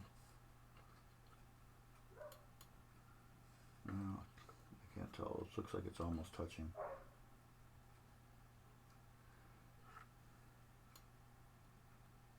There. I want those to be really touchy because it only bounces over here a little bit.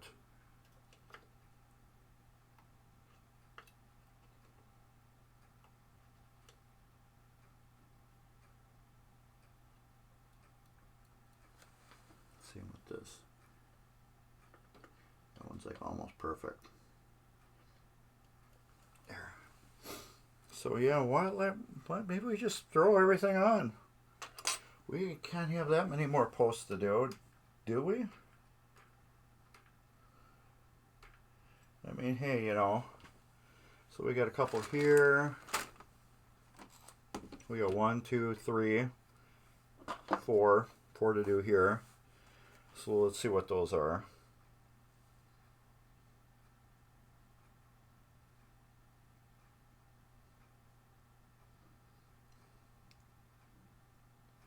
Those are all posts except for that one. I know I had to have put screws in the wrong spots. Unless those are screws with washers on them. I had to have done that.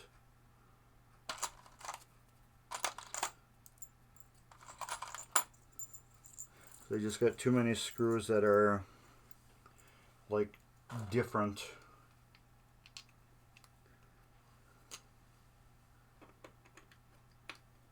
That's a tight fit too there.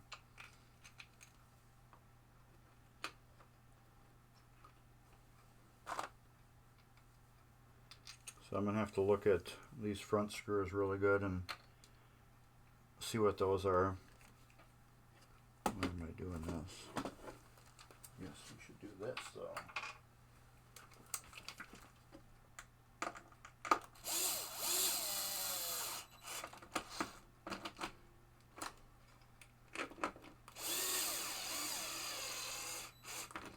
I don't think I'm going to be on next weekend.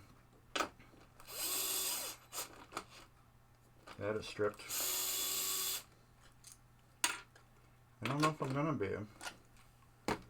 I would have to look at my, what do you call it, to see if, where I'm going to be. Let's take a little bit of that off. Can't remember, is it Christmas next Saturday? Sunday? Anybody know? I thought it's Saturday.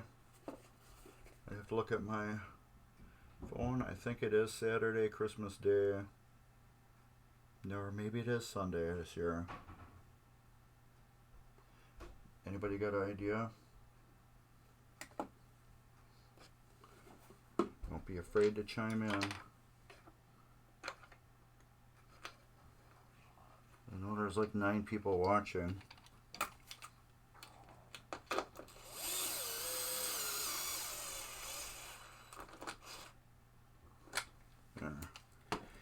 Alright, let's look at my screws and see where I screwed up for screws.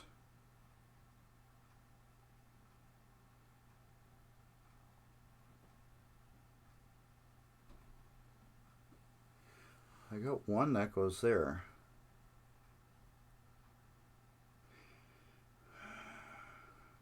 But I don't see it in my pile.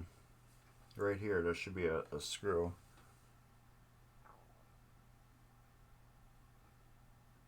Let's just go to the beginning. Okay.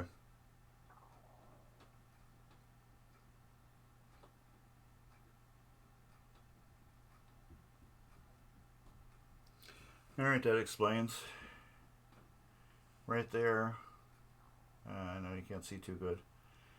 But it's a flathead screw. And here is another flathead screw. Alright. So that would explain a lot. Now we just got to find these screws that are in there.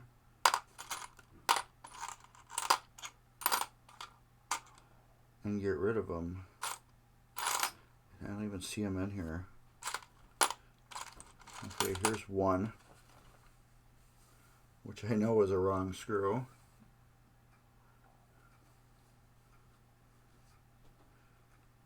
So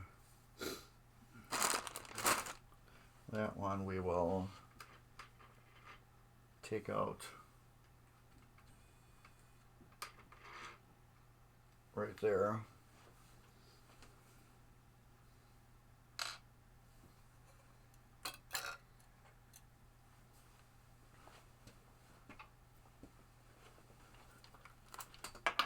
Put it back in. I know it doesn't belong there. Hold on.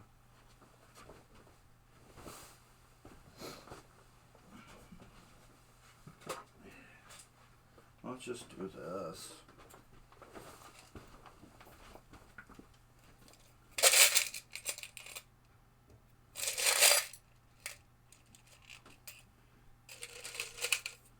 There's one.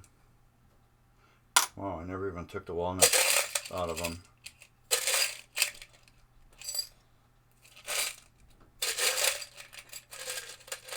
There's two. All right. Okay, screwdriver. These, I cleaned all these screws, but I never took the walnut shells out of them. I still got walnut shells in the head. And I need a pick for that. So I will just leave these screws on there. They are factory type screws. We'll get a pick and pick those out. Nobody knows what day Christmas is? Alright, I'll have to look at my phone.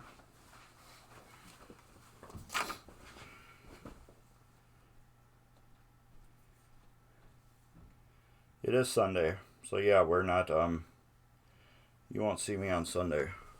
Nope, nope, nope. Oops, don't want to do that. Okay, pick. Did I unplug anything? No. Right here.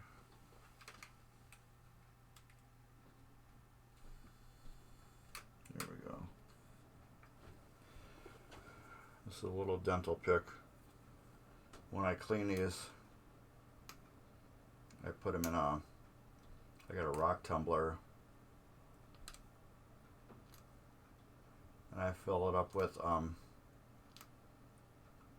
walnut media. It's basically bird cage litter or something, but it's crushed walnuts.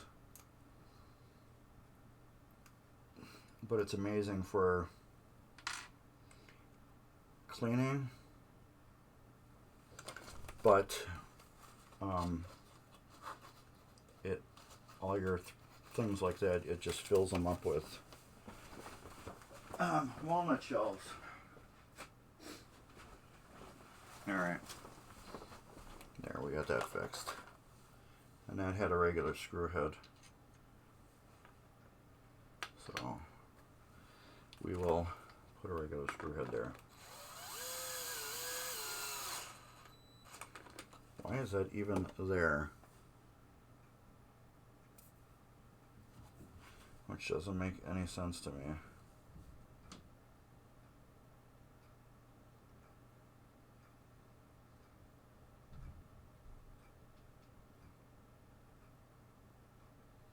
Oh, and that's the only one too.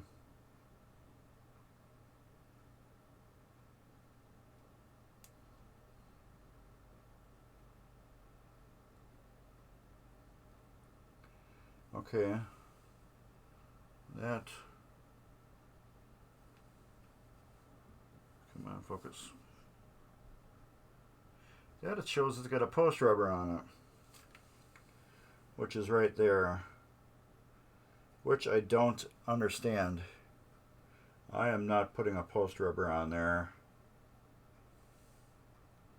That will have a plastic on it. Does that plastic even got a hole in it?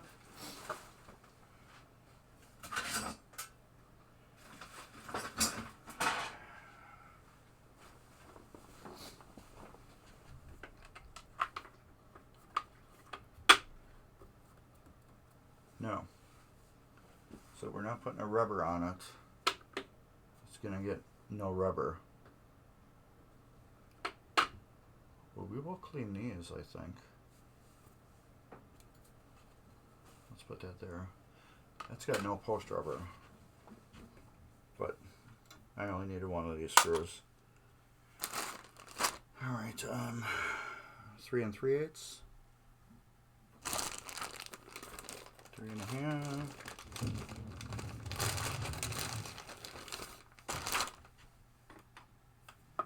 Screw that back on there. La-dee-dee, la-dee-da.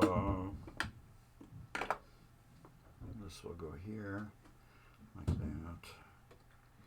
Like that. Come on. It's got a alright gap. This is crooked. We will twist it. Give it a little twist. Get it straight. Same with this one.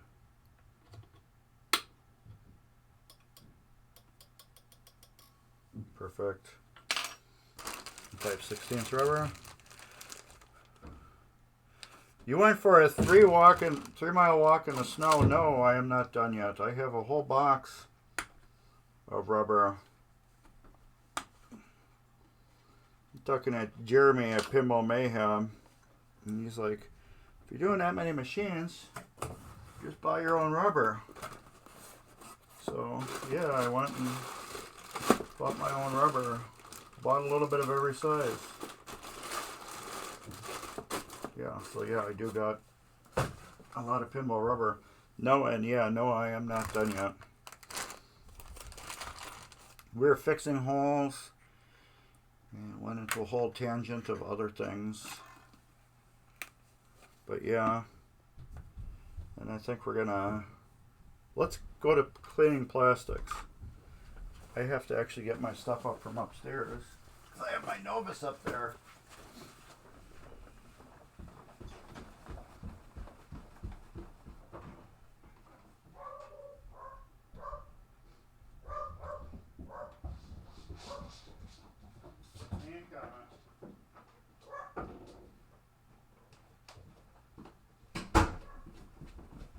Alright. We're back. I gotta get... Yeah, let's use this. Don't really matter. Yeah, just a little bit of rubbers. Cleaning cloth. I don't know if you can see this. There we go. You can just see how nasty this is. There we go. It is disgusting. So we are gonna clean this. But yeah, it's got a haze on it. Novus 1.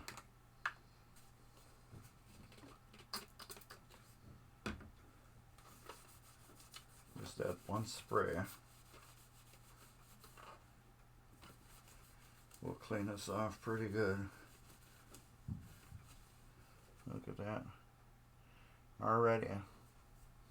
These are yellowed. Not too much I can do about that. Not too much I can do. I can't get rid of the yellowing. That was another thing that was nice about that other Superstar I had. These were not yellowed as bad.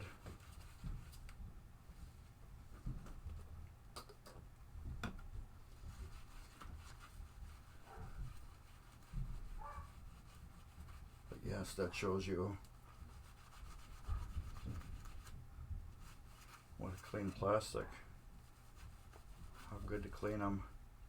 I like using Novus and basically nothing else. My thoughts on cleaning and everything has actually changed so much since the first time I've cleaned these. You can flame polish them if you want. Is that nicking or gunk?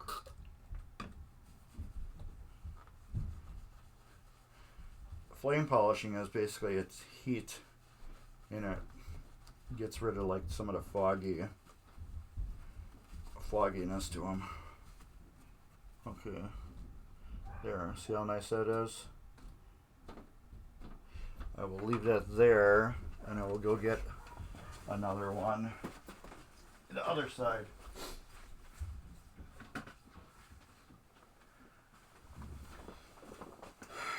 All right, there.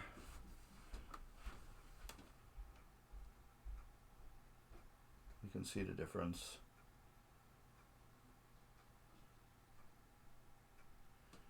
Get that nastiness.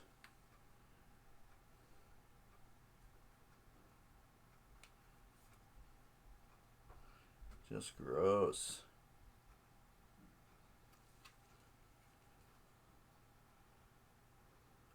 So yeah, I now use Novus 1 in cleaning plastics.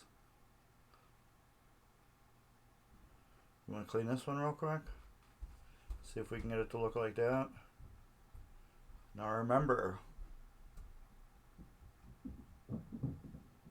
how nasty that is. Where all the dirt is there. Alright.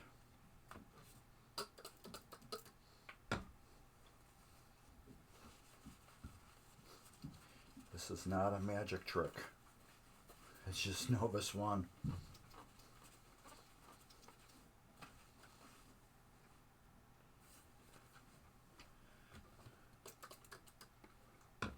I prefer the spray well over the drip now. You get the other bottle and it just like drips. But the drip does serve its purpose. But I believe this I'm using less with the spray bottle. I do believe I am using less Novus with the spray bottle. Oh, Comet is loud.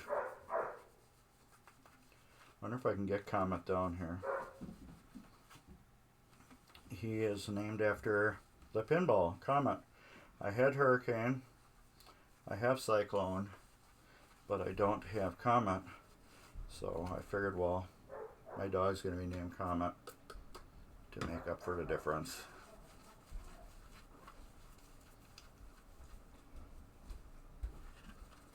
It's just got some nastiness on it.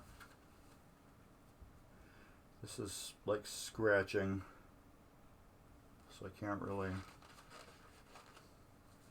get that out too good.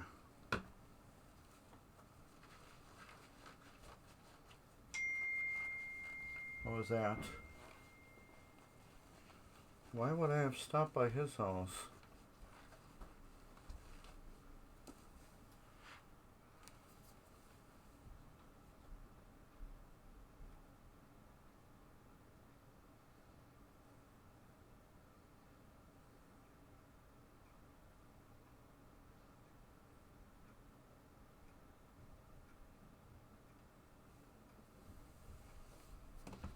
Daryl, what's up with you? Friend wanted to know if I just stopped by his house or if I did today or something. I don't know if it was today or yesterday.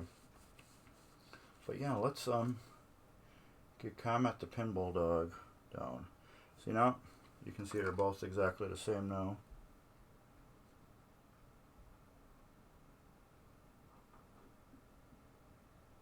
Oh, Dave.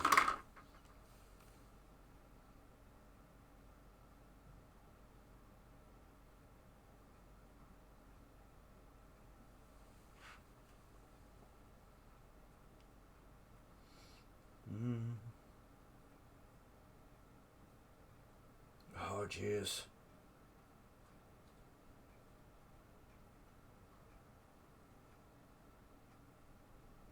There. Alright, I'm going to put the camera over here.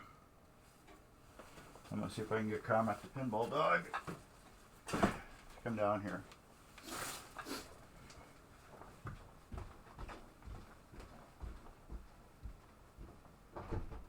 Comet. Come on. Everybody wants to see you. Come on. Sit. Come here. Sit. You're such a good boy. You're such a good boy. You're such a good boy. Okay, sit. Come here. Sit. Sit. There you go. Come here. Come here. Comet. Such a good boy. Come here. Come on. Up, up. You good doggy. Oh, that's all you are. You are a good boy. You are a good boy. You are a good boy. Yeah, it's Comet the pinball dog. We think he's full grown finally now. Alright. Go upstairs. Go on. Go get Mama. Go on. Go on. I'm not done yet.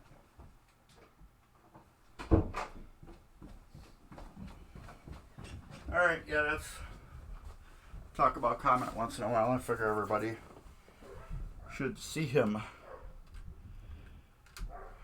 Comet the pinball dog. So, yeah, I think we kind of went over a little bit of everything on this game. We put rubbers on. We put posts. We cleaned plastics. We showed how the other posts go on. Maybe, let's just finish up these couple posts. So yeah, that was Comet the pinball dog. We need any drop frames? No. That is awesome. No drop frames yet. Alright. We got 3 posts left, yes. And there's 3 of these left. Comet is just a ball of energy. He's a good boy though. He's clumsy as hell though. But he's still a puppy, believe it or not. He is still a puppy.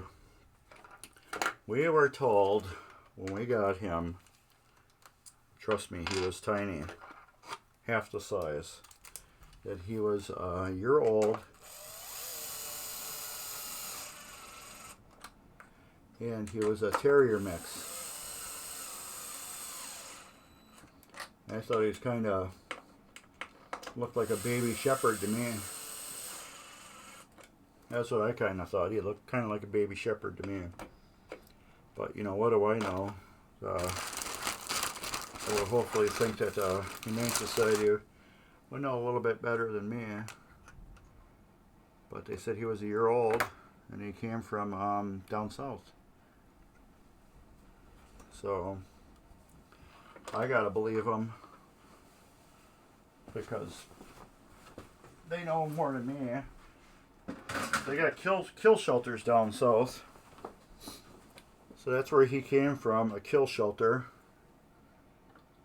So, and our shelters in Wisconsin are non-kill shelters.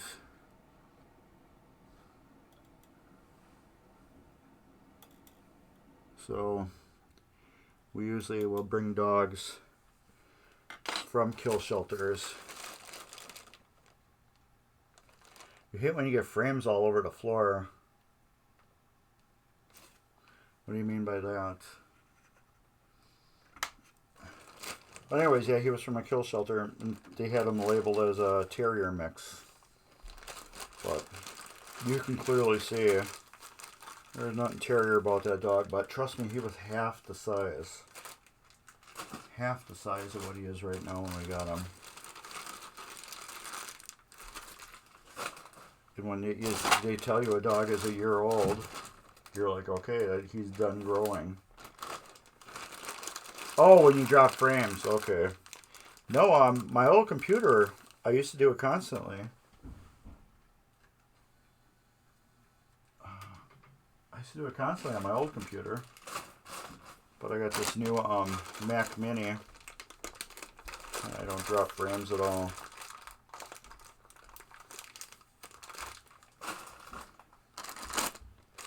These, you just take them and fold them up. Get as much air as you can out of them. And then seal them back up.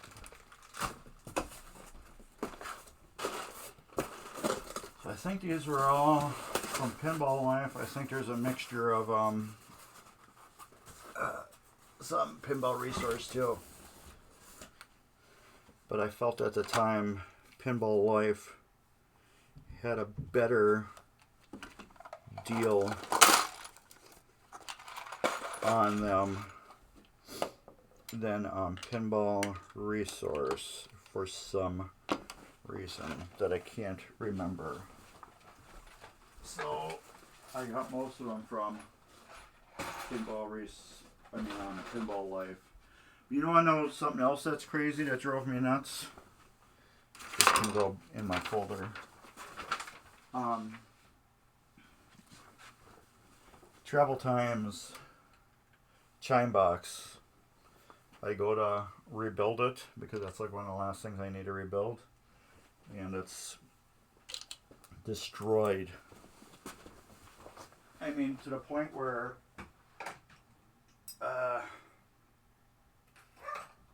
it's rebuildable, except for, you know, you got the 3 things that stick out on each side, and you got the chime bars that go across all 3.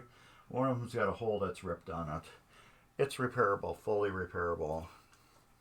It's repairable in the summertime when you can put your welder out in the garage and weld them back up. In the wintertime, 20 degrees outside, they are not repairable because I am not going out in that cold weather and trying to repair anything. So I'm like, well, Superstar, same chime box. It's even worse. The middle, one of the middle ones, was ripped off, broke off, and then they riveted one on the outside, but it's on a little angle. So that I'm not going to use. So I go to all my other project games, and every single one of my other project games has the different type of chime boxes, the one with the plastic bucket on it. All of them have the plastic buckets, and they're all in super mint condition. This is what I mean by the plastic bucket. It's got this, but yeah, these right here, they just ripped right out of the top. So this one's out of my Star Action. I'm going to rebuild it out of my Star Action and then put it in Travel Time, and they're going to borrow that until I get this summer where I can fix the chime box, re-weld it back up, and fix it so they can have that one back.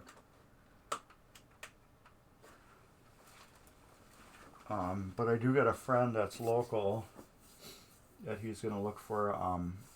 He's a hoarder, kind of like me, but he's got more. I got a lot of displays down there. What do you mean by displays that I have? Oh, in here? These displays or... Oh, monitors, yeah. Okay. My computer is sitting on top of my Mac Mini. The Mac Mini, I don't know if you've ever seen Apple TV, but the Mac Mini is probably about that big square, and probably about 1.5 inches to 2 inches thick. That's all a Mac Mini is. And that's the control for it. This is my junk laptop that I run. It just twitches on it right now. That's why the delay is different. That's why the delay is different. You can see. And this is just a, I think it's a 32-inch TV. But this is so much easier to read than this little bit of text way over there. Yes, OBS is running on the Mini. That is my Mac Mini. It's far superior at power. There's the Mac Mini right here. That's all it is. I think it was $8.99 because I bought the better one, and then I just bought a cheap monitor. Oh wow, look at that! Woo! I like how all the monitors just keep falling all the way down. That's crazy. But yeah, that's the Mac Mini. It works awesome. As you can see,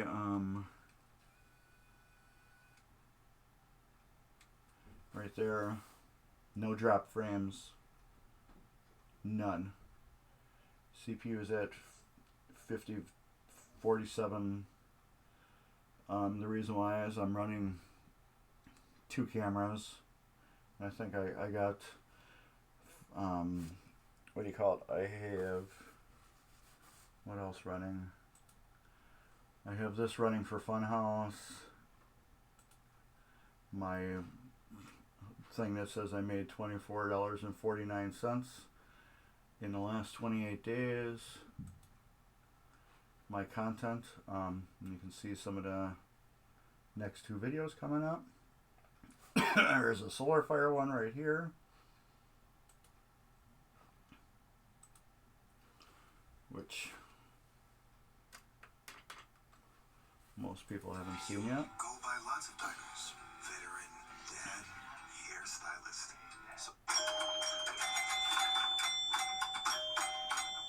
Hi, welcome to Mark's Basement Arcade. Today is the intro to the Williams Solar Fire. This is a 782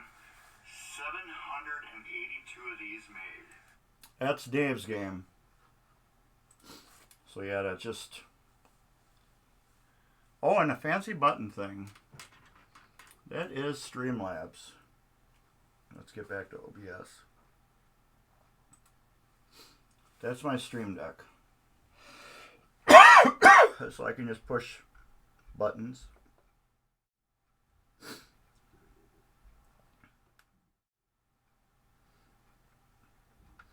Now you'll see a link pop up.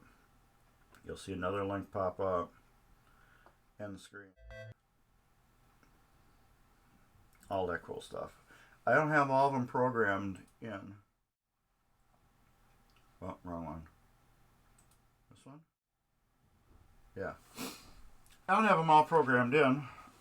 So I highly advise, if you ever do get a Stream Deck, get the big one. Because the little one I ran out of room almost instantly. I can't even program my YouTube buttons in it. Here's my parts. Playfield for Superstar. There isn't much left on it. All the mechs and everything been taken off.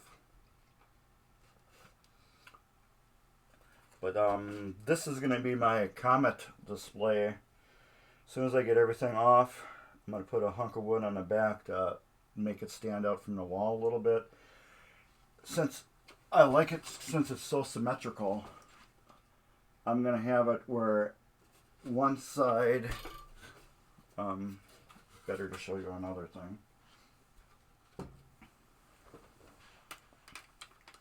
On here, I'm going to have it so one side is all Comet LEDs, and the other side is just old school incandescent bulbs. So you can kind of see the difference between what LEDs will bring to the playfield versus what incandescents don't bring to the playfield. How I can put like cool whites. I might put like cool whites right here, warm whites right here, and then like warm whites non-frosted or something, just so you can see.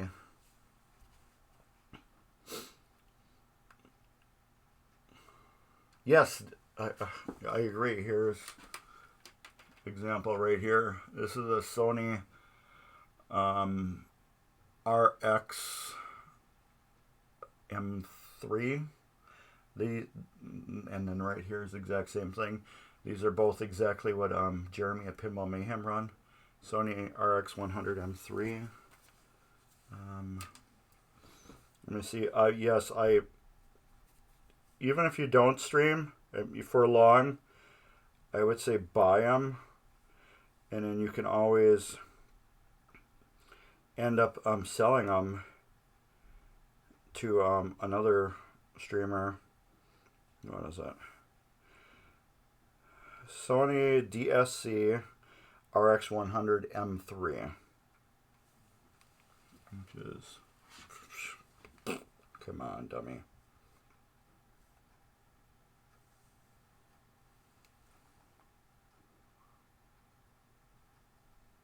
Right there. These cameras, they're older now. However, they're great. They got this display that folds up.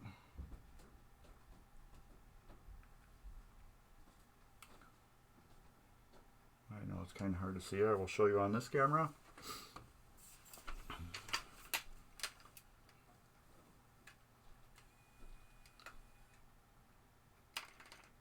There.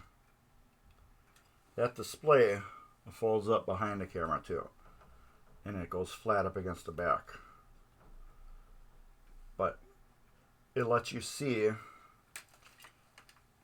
as you're looking at a camera, just above what you're seeing right here is what do you call it? Oh, am I scary? Where are we? So it lets you see, you got your own monitor built onto the camera. These cameras do not have, they have microphones in them, but they don't have external microphone jack. They're like $300 on eBay. This one right here is a brand new old stock one, and the one that we're recording on is was a used one. So new old stock and used, and the used one is what I use most of the time, and the new old stock one just stays like that. You got batteries and stuff. These are, as you can see on here, one cord is for HDMI, one cord is power. So here's the power cord. Another HDMI goes right to my Elgato on my Mac Mini. I'm buying a different hub that I think it has HDMI built into it, and that will convert it right over. But yeah, the camera, this is all 1080p too. So it's what you're seeing, it is not as the best stream because just Twitch doesn't allow that. But yeah, you can see what my newer videos, that the quality is really here. So yeah, I bought the Mac Mini just for streaming with the monitor, this camera, this really nice, super awesome tripod. Yeah. What can I say? It's an investment. Even if you do it for a year, it's going to pay off. You know, you're making money off of Twitch. Why not do it with the clearest vision you can give people? What you got right now, it seems pretty good from what I see on your show. It didn't seem, really bad where you're using, but then again, what mic is picking you up? Oh, that's another favorite. Blue Snowball. Right there, Blue Snowball. A little USB mic, where are we? And that is on top of my Beatles. Right there. So as you can see, I will move. You can see the Blue Snowball there. I will go back here. And I'm not changing my voice at all. I am still talking the same. But you can see how awesome that thing picks up. It does it really super good. And you can see how far I just walked away and you can still hear me good. I highly advise that blue Snowball. At a Pinball Mayhem when he was streaming, he had one of these mounted, and I couldn't believe how he'd walk around his basement and you could still hear it. Okay, that Logitech Brio that's a nice camera.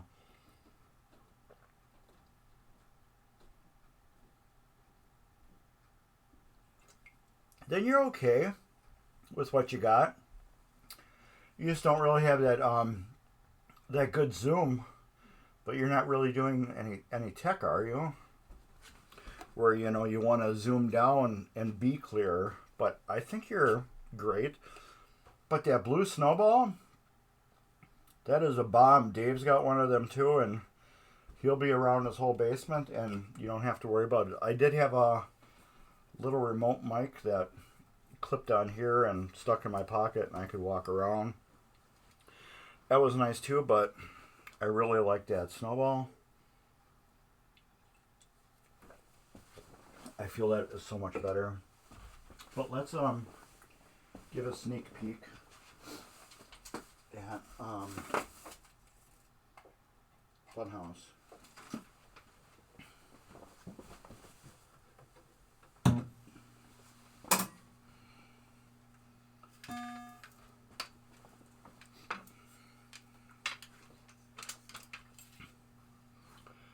That is an actual Comet kit. You know how Comet sells their LED kits? That is actually one of their LED kits, which is really nice. These are all little bendies that actually poke in a hole so you don't have any bleed through.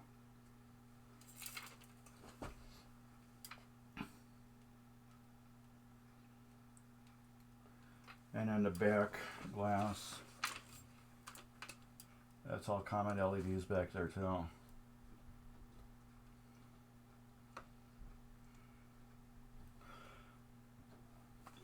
But okay, invest in like one of these cameras like I got done. I think you can pick them up for like $300. You can see on the back way back there, those are still incandescent bulbs. And then this whole front area here is all Comet LEDs. This is, yeah, one of those giant kits that they sell. My camera's not doing it justice though. This is, the colors are so sharp and vivid on this game, it's sick. My camera does not do it justice. Let's turn it off. And unplugged. But yeah.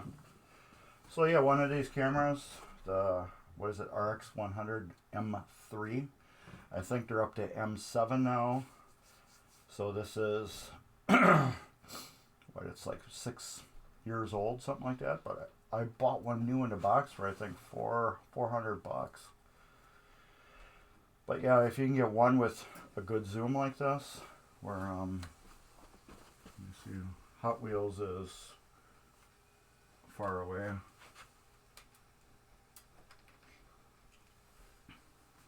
So what is it? 15 feet away? Yeah, 15, 20 feet away. There's Hot Wheels here.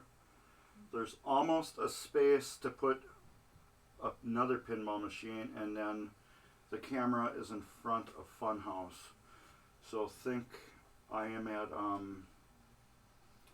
2.5, 2 3/4 pinballs away from you right now.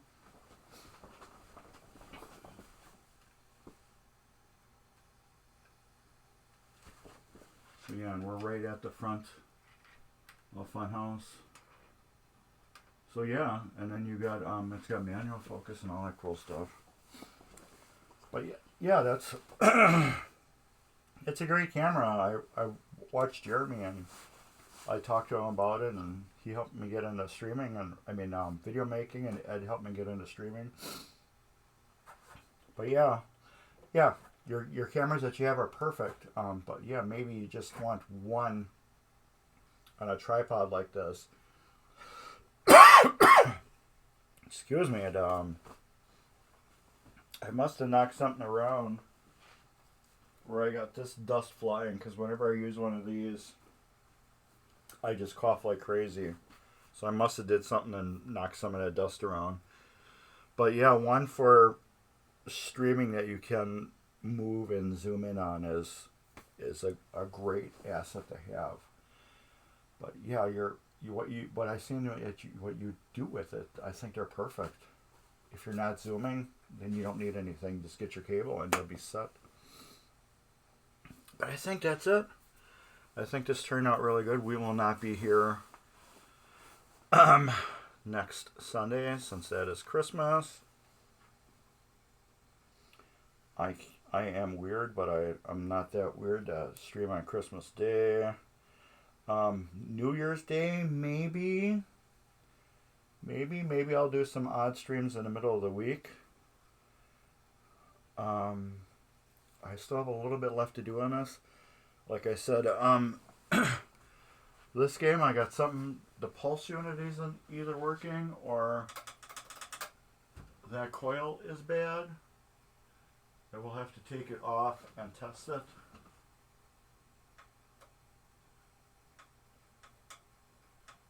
I don't know. Let's do one more little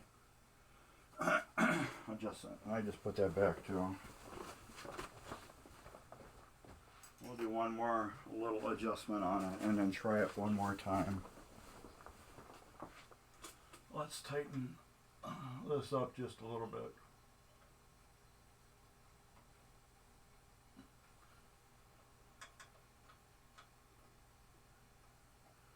Is it missing a spring? It's got a spring on it.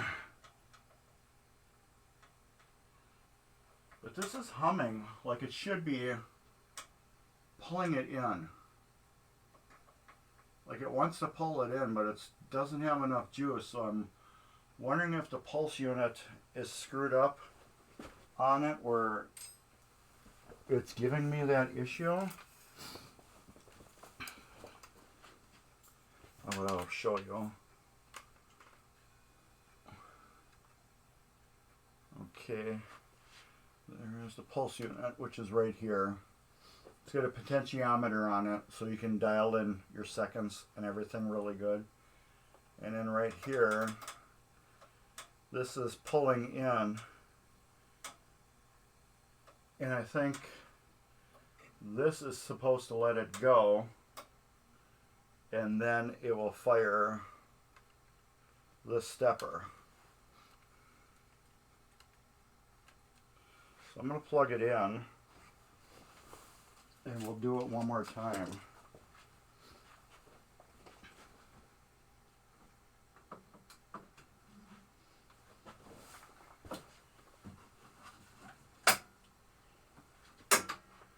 Okay, now this should fire.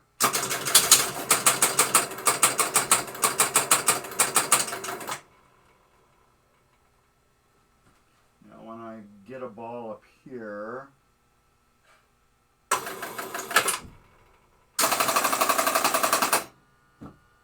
oh boy, did I have that close.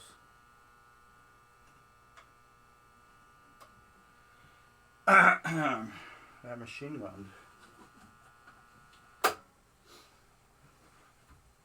So let's open that puppy back up.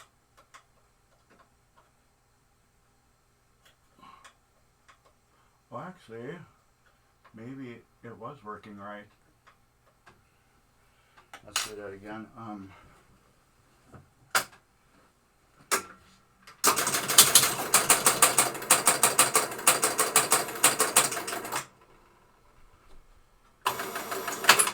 Kick that.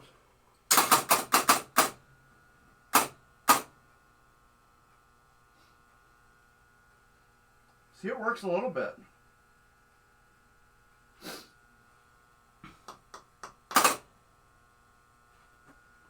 Maybe it's working now.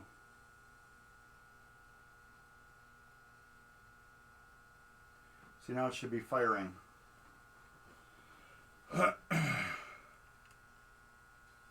And it's not. We are clock running.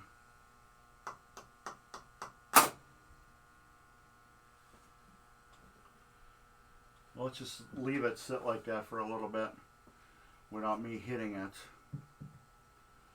and see if it does it. And if I hit it and it does advance, then we know it definitely is the pulse unit. Maybe I just got to reflow the connectors, but I think it's the pulse unit.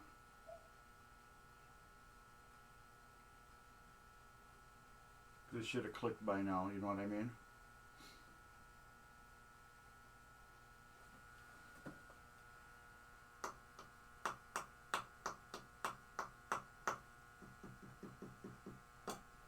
Where are we at? We're at 35 seconds.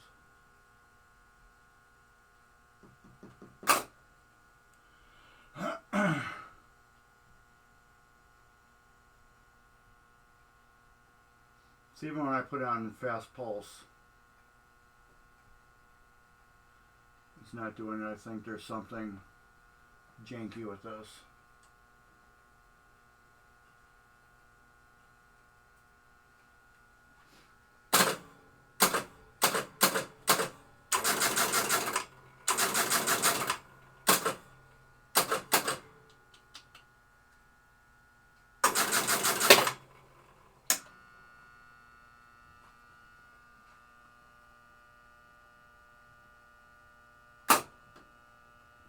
What is buzzing?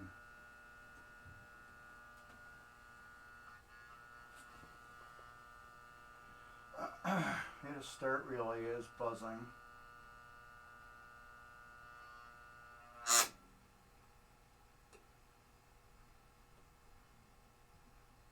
Open, open, closed. Okay. That might be an issue. That is open right now.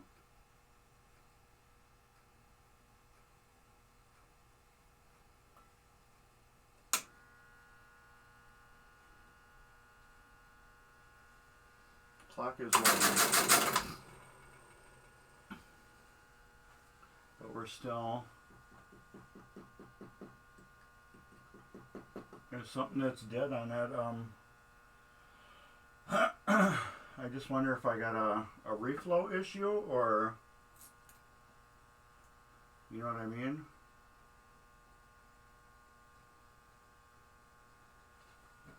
I don't know. It's just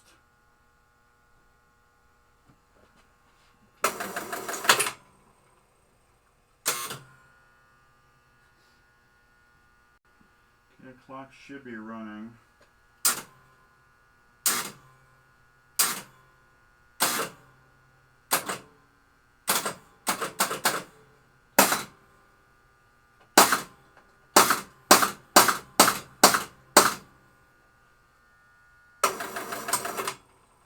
Okay, game over.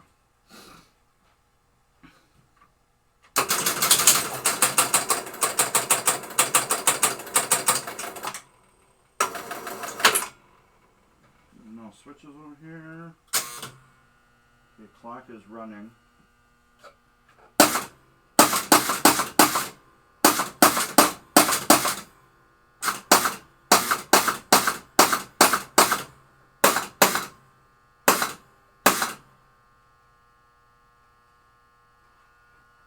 That pop bumper is, it's like it,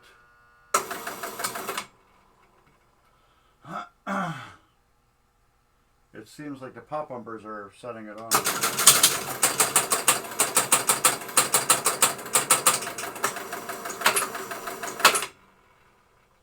There's no switches over here. If we go over here,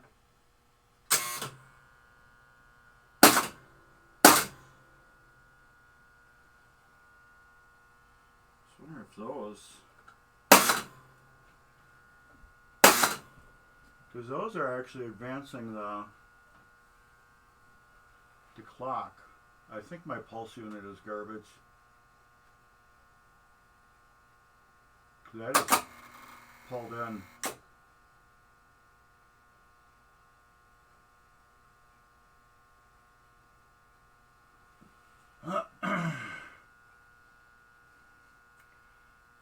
Turn counterclockwise to reduce playtime.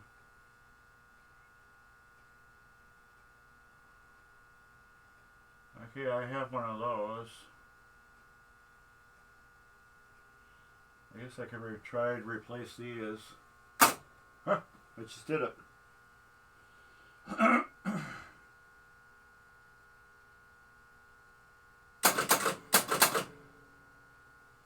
Maybe this potentiometer is just bad.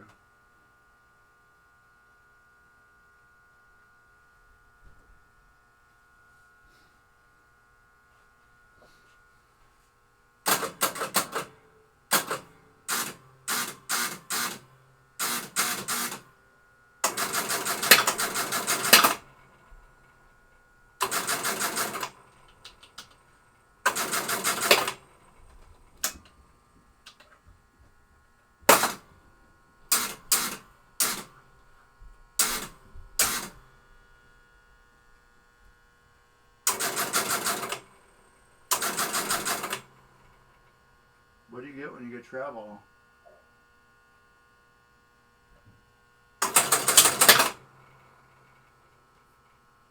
Did I get extra time for that?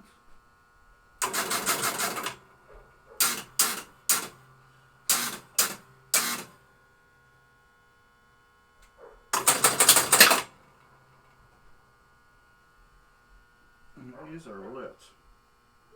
Why don't those reset?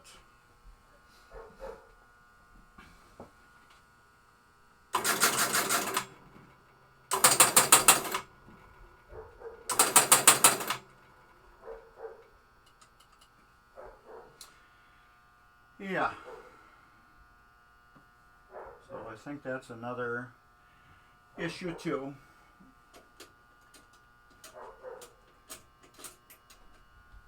V and T stay lit.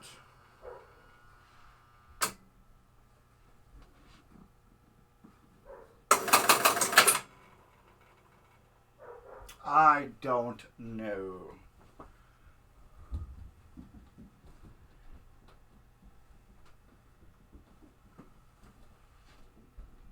T and E.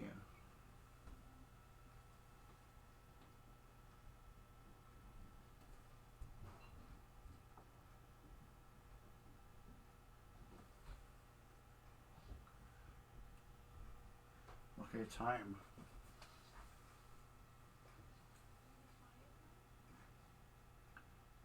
That is staying lit. Why?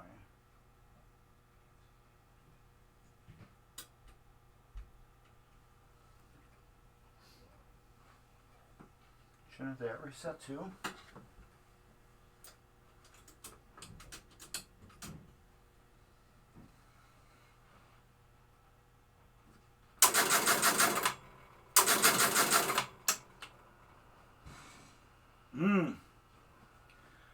Crazy.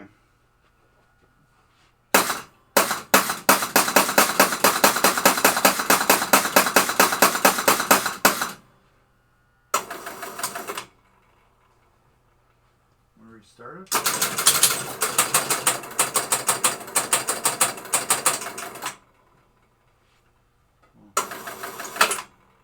That goes here, and then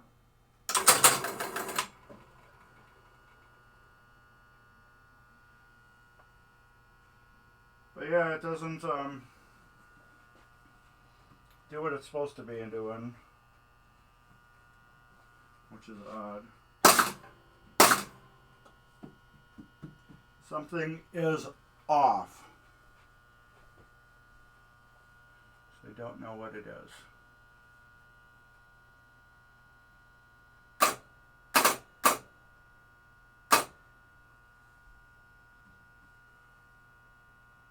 I just wonder, I'll have to look at this stuff. I believe I have that except for the cap.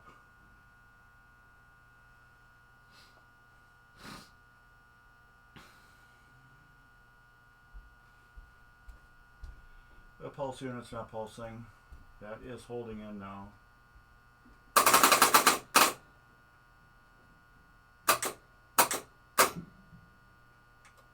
Out of time.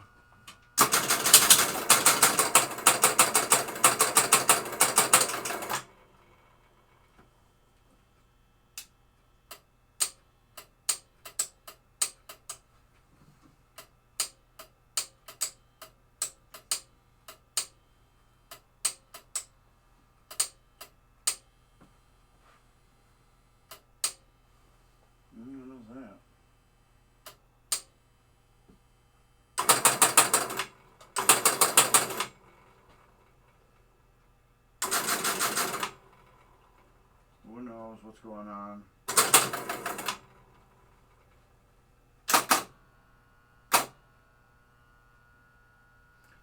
I think it's that. I really think it's that.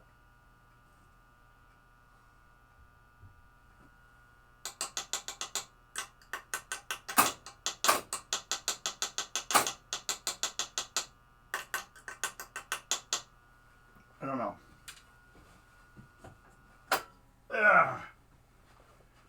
Clearly, we got something out of whack yet. But that's more troubleshooting. Alright, thank you everybody for following me along on this journey. Today I want to wish you all a Merry Christmas and Happy New Year's. And keep it safe. Try not to drink too much this holiday season. Don't piss off your neighbors, your friends, your family. Be cool. Have a great last bit of 2022, and I will probably see you in 2023. So I'll be back in 2 Sundays at 2, and I'll have more pinball ideas for you. And you'll have things you'll want to talk about, and I will too. So, with that, yes, thanks Borg Dog, and you have a great day. Thanks everybody. Check out Borg Dog.